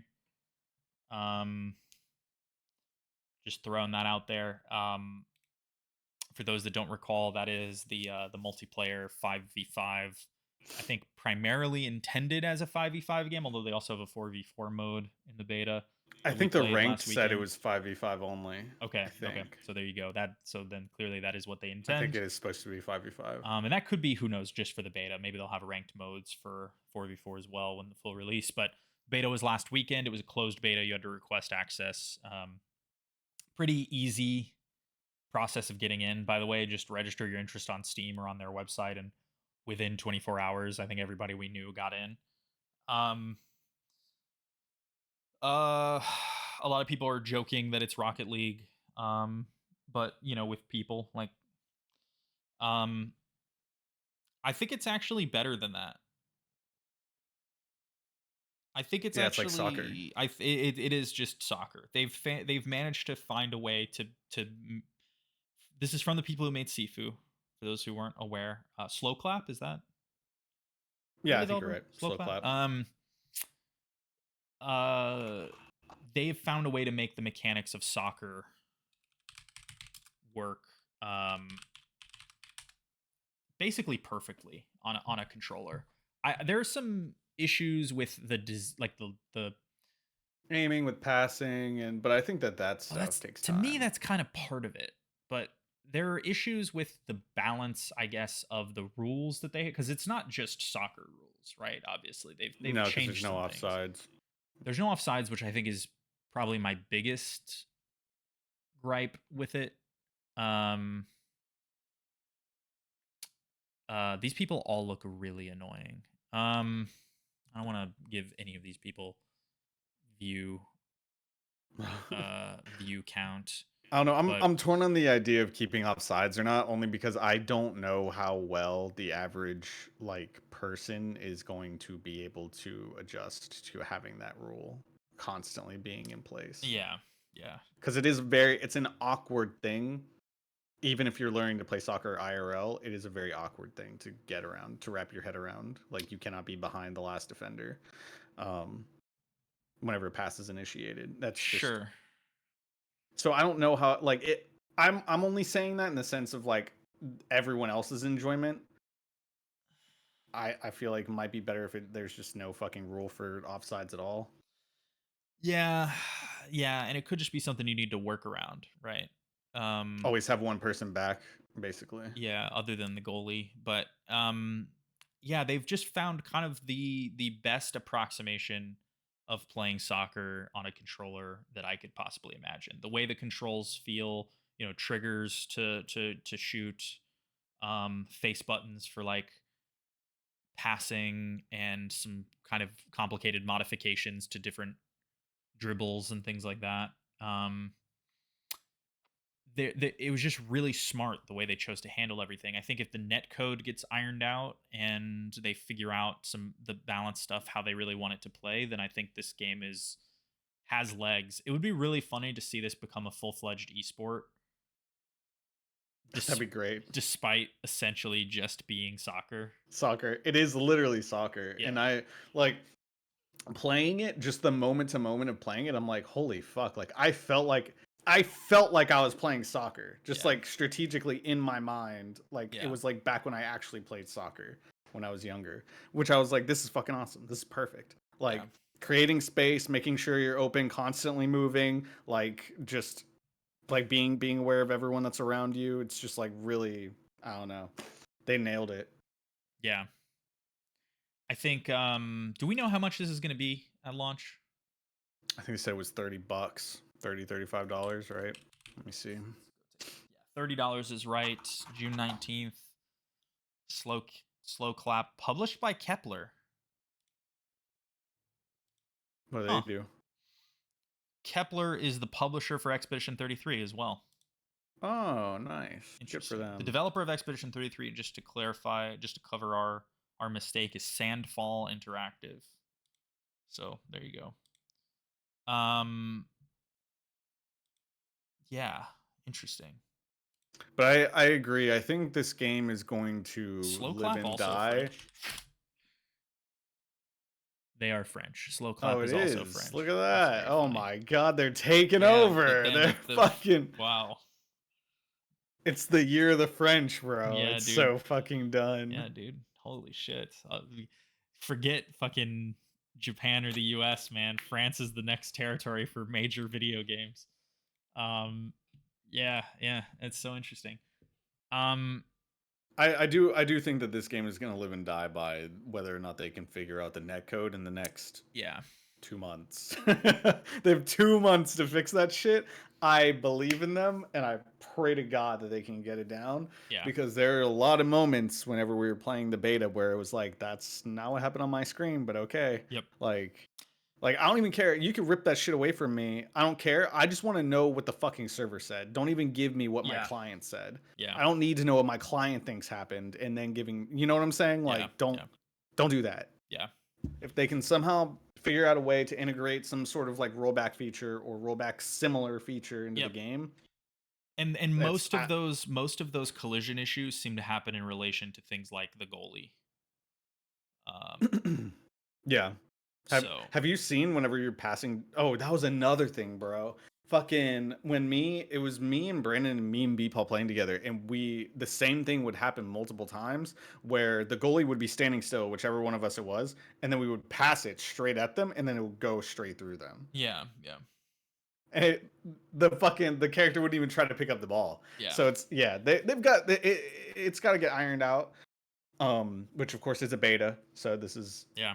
literally everything else about it was like phenomenal. So Probably another smart move on their part is there's no chat with the enemy team. I think it would be amazing.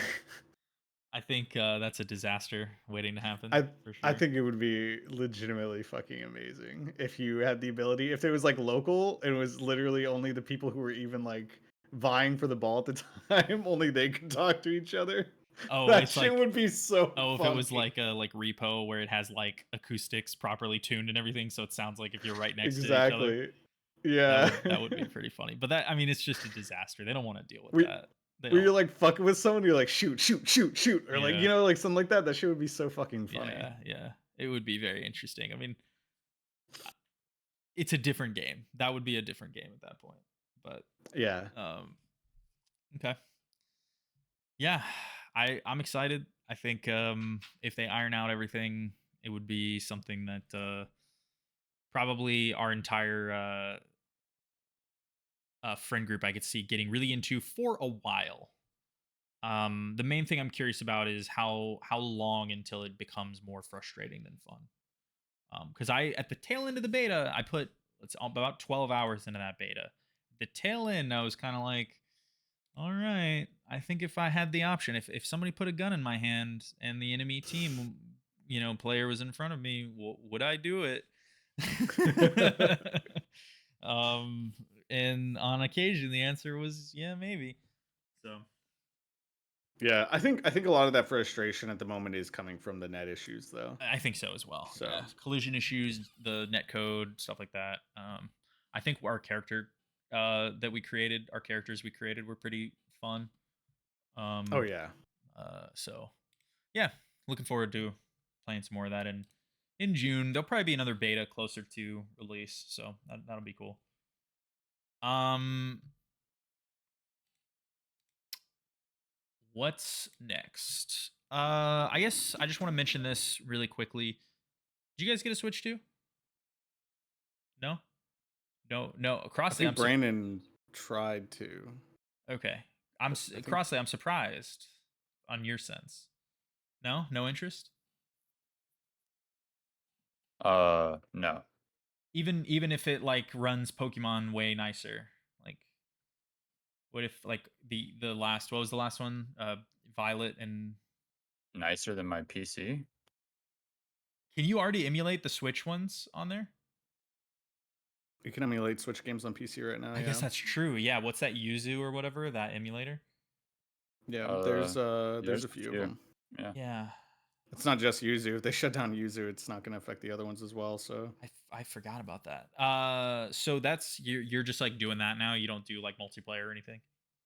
I mean, I'm interested, but I'm not. I mean, Yeah, yeah, it's just not that serious for me right now. I'll pick one up when they're on shelves, and when there's a bunch of games I want to play on it. I don't even know what's going to be on it on release I'm gonna be honest. I literally just did it because I want all of my Switch games to run slightly better. That's it. Like, for like $30 extra. no. Like Zelda, if you already own Zelda, it's a free upgrade. It's only more sorry, if you already own Zelda and you're a Nintendo Switch Online subscriber, it's a free upgrade. There you go. So, Hell yeah. so it's Uh, a monthly upgrade you're paying for well, in instead. addition to everything else, but I mean, it's if you're not a Nintendo Switch Online subscriber, it's $10. So it's like, Mm. I mean, the monthly subscription is $10. So it's like, who cares? And by the way, I mean, it's the same as every other subscription in terms of value. It is fucked up that you don't ever own anything in your life ever again. But also, even if you bought that game digitally, you're fucked. You know what I mean? Like, there's nothing. I think I own a physical cart for Breath of the Wild because it came in the Switch on launch day, right? Like, or not in it, but with it. I bought it together. So I think that's it. But yeah, I it took me 3 hours of clicking on checkout and add to cart and all that um to get one. Was it worth it? Dan Reichert looks pretty happy. um I don't Yeah, know. man. I mean, I don't know. it's what you wanted. You wanted the Switch too, bro. You got the Switch too. You know what I'm saying? Um it's crazy they let this man in a room with children, is all I'll say. Does he look Um like he's gonna touch him? Is that what you're saying? I mean, he does. I wouldn't go that far. You went that far, so I'll let that one go. But I would Okay, say I'll take the heat for that one. he looks unstable at the least. So, like, He's got a really smooth head. you think so? Yeah, Okay. that's like really smooth. Yeah. You know how like some people have really bumpy, weirdly Oh, I bald. see what you mean. You don't mean like literally smooth like the hair, but you mean like there's No, no. I mean It's like no. It's his not head is lumpy. like an egg. I see what you're saying. Yeah, I hear you. Yeah, That is impressive. My head's kind of lumpy, so I get what's going on. yeah, that's what I'm saying, dude. There's no Um. way you would. Not with your cottage cheese ass looking head. Look at his. Yeah, it's true. Yeah. When I inevitably have to shave my head, hopefully I can pull it off like this. Just got to lean really hard into it. You think you're gonna plan on Uh, doing that? Eventually it'll happen. There's no way what I know about my family, I will be bald for sure at some I point. feel like we're doing. I feel like we're making great strides You think so? in I'm not going to Turkey, bro. There's no way. in anti. I'm not What is? doing it. I'm not Everyone doing it. knows about Turkey now, bro. Everyone knows about the tech, I'm not going to the Turkey. Turkey tech. Why? Have you seen, dude? Have you seen the images of like these people who like they'll Come back. they'll get their Yeah. yeah. Well, they'll get their scalps like surgically fucked. Basically, I don't even know exactly what the procedure is, so I've no idea what they do. I know it causes you have to basically shave your head, don't you? Essentially, Yeah, and then they like I think they do it. They shave your head and then they like pull hair follicles from other parts of your body and or then like something. reinsert them into your Yeah. scalp or some shit, and it Yeah, causes yeah. like the like regrowth of the hair in that area or Yeah, something. something like That's that. Yeah. crazy. Yeah. But yeah, they'll come back, but then after there's like a drainage of whatever chemical that they're using and like for the injection sites at the top of your scalp, Mhm. they'll start to drain through your skull and you start to look like Mr. Magoo. Have you seen the pictures I've just of this shit seen happening?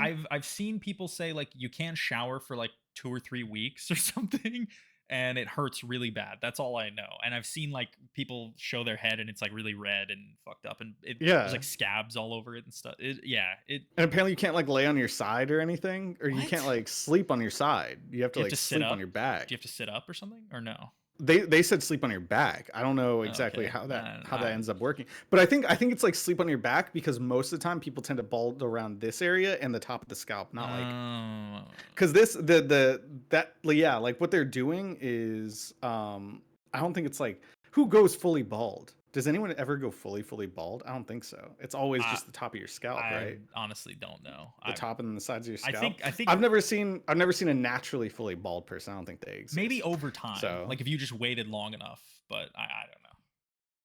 I'm I, again. not a doctor. All I know is not going to Turkey and getting the surgery, man.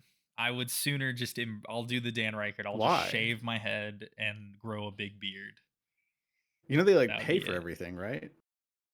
You pay for the surgery and it's all like built in, the stay and the flight and the hotel and everything. Well, I don't want a It's like surgery. $3,000. It's like It's $3,000, bro. definitely more than that. But It's I not. I don't I looked. don't want I I just don't want to add a surgery. You know what I mean? Like how many surgeries do you need to have in your life? Do you know what I mean? Like I feel like adding another one is just unnecessary. It just That's doesn't understandable. it just doesn't seem worth it. So many things could go wrong. Yeah. What if it doesn't work and you just wasted all that time and money and then you're just bald anyway? That would be insane. What's the success rate? I have no idea. It's Like, the what if they same. hit a crit on your scalp and you're Yeah. fucked? Yeah, exactly. It's the same reason like a crit fail, like a 1. It's the same reason why I don't want to get LASIK. What if he sneezes in there? Into the new holes? Into the holes in my eyeball. I don't know. Oh, shit. I don't know, dude. I've never thought about that before. Yeah, I mean anything can happen, dude. So, food for Have thought. you They seen could the get horror lint. stories They of could the get LASIK? they could get lint in there. Where like people like say like they open up their eyes in the morning and then their fucking eye splits open. I have not heard that. Yeah. I've heard the horror story I've heard is that somebody was like, apparently there's a non insignificant, it's like 5% or less, but a lot of people got LASIK, so that's a big number of people. Like 5% or less of people just happen to have unbelievably dry eyes after getting LASIK, like sandpaper feeling dry eyes that never feels better. Never, no matter what they do, because it's inside their eye. This is like some horror story type shit. It is a creepypasta for sure. Like imagine just feeling like there's sand in your eyes forever and then you die. It's not worth it. It's not worth it. I will wear glasses for the rest of my life. Do I just not think touch glasses my look eyes, good. bro. They do. I just look think good. glasses Yeah. look good, bro. Glasses, And I mean, like, they make you look smart. and are contacts really that bad? But I can't wear them anymore. Yes, contacts are worse than LASIK. I don't think that's true, but I actually cannot wear them anymore. Is your I'll eyeball get LASIK too? Is before your I'll eye wear too 'em. football shaped or what? What's going on?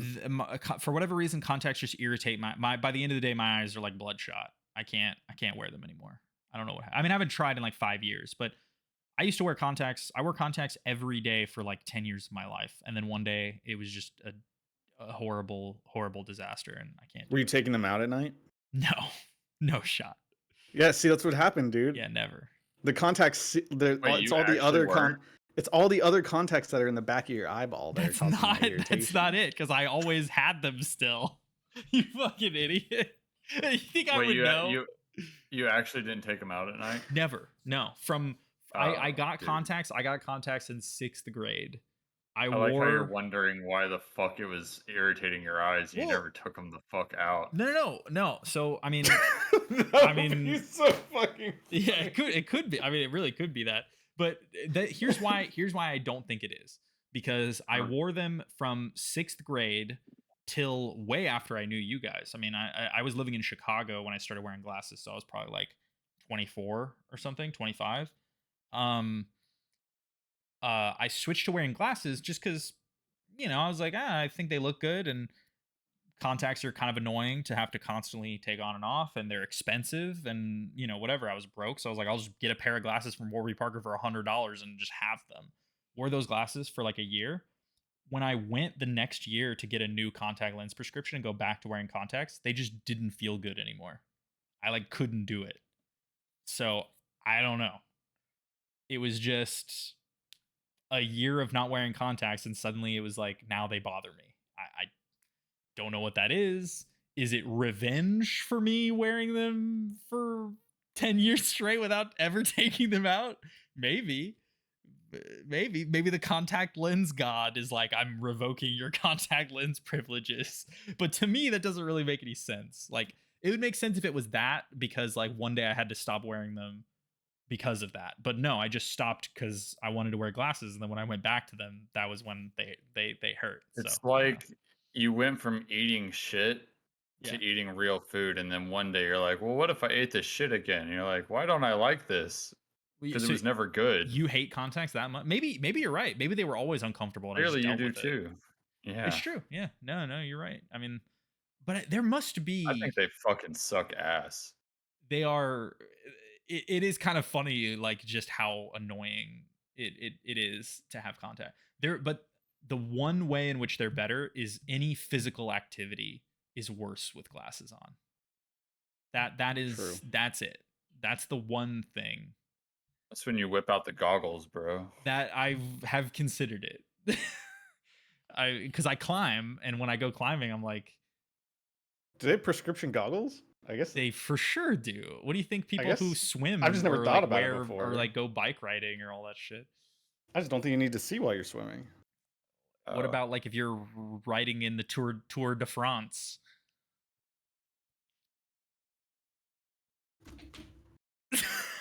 He's thinking he's thinking really hard about it. He's googling. He's like, quick. Has Destiny ever done a video on this? See, this is why I'm never mentioning that ever again That's after where this episode. We're not. that's where I get my all my information from, bro. See, we're not mentioning him ever again after this episode. That's exactly why. Yeah, there are prescription goggles. Of course, there. Why you just I googling them? don't know, What if bro. you go skydiving? Ah! I mean, Jesus. Oh my god. Anyway, Wait, what if you go skydiving? I don't think you need to see shit when you're skydiving. of course Do you you? do. Why? What? What What? do you? You're just gonna be blind? What do you mean? You gotta see I where to just figured land. if you are. Yeah, I guess that makes sense. What is? Yeah. Who is this guy?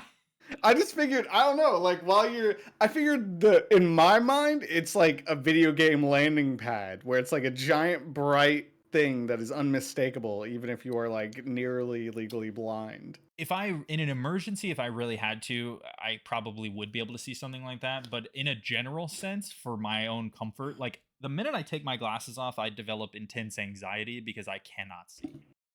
Like Yeah. I can't see anything. My eyes are that bad. So like I constantly think about what if I got in a fight, because if I got in a fight and my glasses were unable to be On used, your face. Yeah.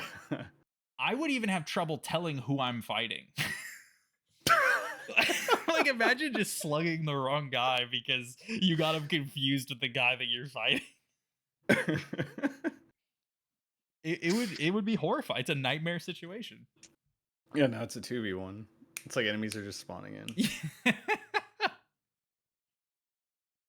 Yeah, you're on hard mode now. You've invited you've invited a new person in. You got invaded by a red phantom. um Yep, so I got a Switch too. Mario Kart, I did not get the Mario Kart version, so I'll be not playing that. But and I don't want to spend $100. There you go. We haven't Isn't recorded. We haven't recorded since all this shit came out. By the way, it's $450 for the Switch 2, and is $100 Oh for yeah. Mario Kart. Unless you buy the Welcome to the bundle. future. Unless you buy the bundle, then you get it for 50. And because I did not get the bundle in my mad scramble to get a Switch 2, I will just never own Mario Kart, I guess. Because I'm not gonna pay $80 to $100 for that. There's just no Yeah, I'm shot. surprised you. I'm really surprised that you didn't get the Mario Kart version. I don't even own Mario I'm Kart really 8. surprised you got a Switch too. What do you mean? I travel all the time. I want to play games. I've been playing Citizen Sleeper, which is something we could have talked about, but I didn't. And it runs bad. It's basically a visual novel, and it runs bad. I need a Switch too. So yeah, that's it. That's my reasoning. And I want to play Tears of the Kingdom finally. Mm. Whether I'll like it is another thing, but I want to play it. Wait, you never played it? I played like Did you 2 start it? hours, and I was like, Oh, every single time I open the build menu, I'm in physical agony. So it's the same game. It's the same damn game. No, I mean it bro. runs worse though. It runs worse than Breath of the Wild did. Yeah, I'm just saying it's the same game as Breath of the Wild. Oh yeah, but I played Breath of the Wild. I played in 2017, dude. I could play more of that. You know what I mean? Damn, that's crazy. Like I played that on launch for the Switch One. Yeah, I guess I did. I played the two games like pretty damn close to each other. I That think would I played them be like a year apart from each other. that would be annoying. That would be very annoying. I But still got pretty damn far. I mean, that's a damn good game. okay. I mean, hey. Yeah, I don't know. Mario Kart's cool, but I don't care about it. I want to play Donkey Kong. Oh fuck yeah, bro! That shit looks fun as hell. Red Faction Gorilla, dude. Do you how do you like his new look? He looks the same. Donkey Kong? Actually, let me say this. Well, yeah, he does. I mean, I didn't watch the Mario movie or anything. I mean, he but looks like a monkey. how come every Nintendo game all looks like a CG kids movie now? I don't know, but I love it. I'm not gonna lie. I first recall that look in Wreck-It Ralph, and I feel like every single Nintendo game after Wreck-It Ralph just looks like Wreck-It Ralph. What's up with that? I don't know. I love it. Give me that slot, bro. I don't like it. Looks it. fucking amazing to me. I want them to look better. Like that Mario Odyssey look. Yeah, I don't Yeah, like inject it. that shit. Inject that shit in my veins. The Astrobot look is like what Nintendo needs to strive to be at all times. I don't even think Astrobot is that much better. Oh, so you don't like the new look, Crossley? No, I'm saying Astrobot is like the perfect version of what they're trying to do. Oh. Like Astrobot is so fucking like if every Switch 2 game could look like Astrobot 2, that's like perfect. But I just, I don't know if they're there yet. We'll see, but from what I remember it's kind of the same, but maybe you're right. Kind of the same. What do you mean? Like they look almost the same to me. Switch 2 games in Astrobot? Like this and like this Donkey Kong game and Astrobot. Yeah, the vision is the same. That's what I'm saying. If they could literally look as good as Astrobot does on my PS5, I see. Like Nintendo fidelity would be wise, yes, everything. Okay. In terms of how it's running, how crisp it looks, the fucking style is all there. Yeah. I'd be I curious. don't think Nintendo's there yet, but I think that's their like vision is for every game to look like Astrobot. What frame rate do you think? This is 30 FPS, right? I mean, well, it's on YouTube and it's a from a camera, so it probably is. But do you think the game is at 30 FPS? Is my question. I think from what I've seen, their games are going to run very well. Okay. Very, very well. I guess we'll see. I'm hopeful. But if I'm being realistic, I mean, I think it's just going to be the same old Nintendo stuff, right? I think it'll probably run at like 30 FPS. Okay. Nope. Odyssey was 60, it is using right? Odyssey was 60. Or no? Was it? No. If it was, I mean, that's awesome. I don't think anything on Switch 1 was 60, but Metroid Prime remake, remaster, whatever they called it. Metroid Prime was 60. And apparently Metroid Prime 4 is also 60. Yeah, it can also run 120. What? Oh, that's kind of cool. Yeah, that's why I'm trying to say is that a lot of the games are definitely going to be running 60 frames, and some games will be able to run 120 frames on certain displays in, I think, 1080p. Yeah, I'm a little bummed. I'm a little bummed about the Switch 2 not being an OLED, but the fact that it's 120 hertz kind of makes up for it, I guess. Go ahead, Merced, sorry. I was just gonna say that it's using a new the GPU CPU combo from NVIDIA, right? Not new. Still it's still a few years old at this point, but it's newer than the Switch 1, yeah. I thought it was made for the Switch 2. I thought it was a new architecture or similar architecture. It's obviously customized, but it's an older NVIDIA architecture base. Yeah. Oh, okay. Yeah, it's like I forget. I think maybe you were gone that week. Cross and I went over this a little bit. It was they stated what architecture it likely was, or maybe they even eventually released what it actually was, but it's like a 30 series, I think, tier, like year. Like that was when it came out, was around when the 30 series was new.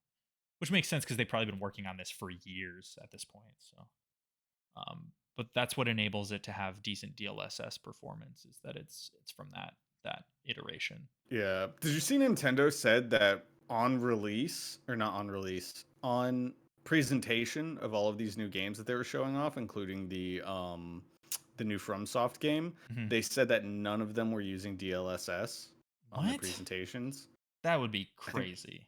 I think they're lying. I I think they're think lying also. I mean, I I don't know think they why they fucking would lie. Maybe lied. they just got it wrong. Whoever that representative was got it wrong. Yeah, maybe. But that would be insane if that was true. Because I mean, why It not? would be. Why not use it? It would be. It would be fucking crazy.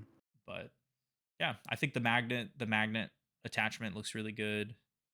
I like the new shoulder buttons. Um, Bigger screen. Bigger screen, not much bigger, but bigger. It seems like the device is slightly thicker, but it doesn't. No one's mentioned it's really any heavier or anything. Yeah, I'm looking forward to it. We're a little over a month away. Mine's coming from Best Buy. So on they're gonna ship it to me. Assuming nobody steals it or something. Yeah, I think I'm interested. I'm definitely interested. I'd like to see games that don't have paid upgrades. Are they gonna run better? I hope the answer is yes. Like games that, weren't hitting their target frame rate. Will they just when you boot it up on the Switch 2, is it going to run better? Logically, you would think yes. But I Nintendo guess it doesn't remains to be seen. Those games could Nintendo also have built-in caps on them too. well, Like yeah, but let's say the cap is 30 and it's running at 20, then realistically then it it should would hit then 30, yeah. right? I mean that would hopefully Yeah. be the case. So, um yeah. 100%. So, all right. That's all I got. Squad, team, Wait, I'm GameCube, lagging. What? GameCube emulation. Uh-oh, we lost Merced. Oh shit. Hello? All right, it's a good it's a good time to wrap up, I guess. Uh Are Crossley, we you leaving? there? Yeah, I'm here. Y'all are both lagging like crazy. Uh-oh. Okay, let's Oh, end it. free me. Peace.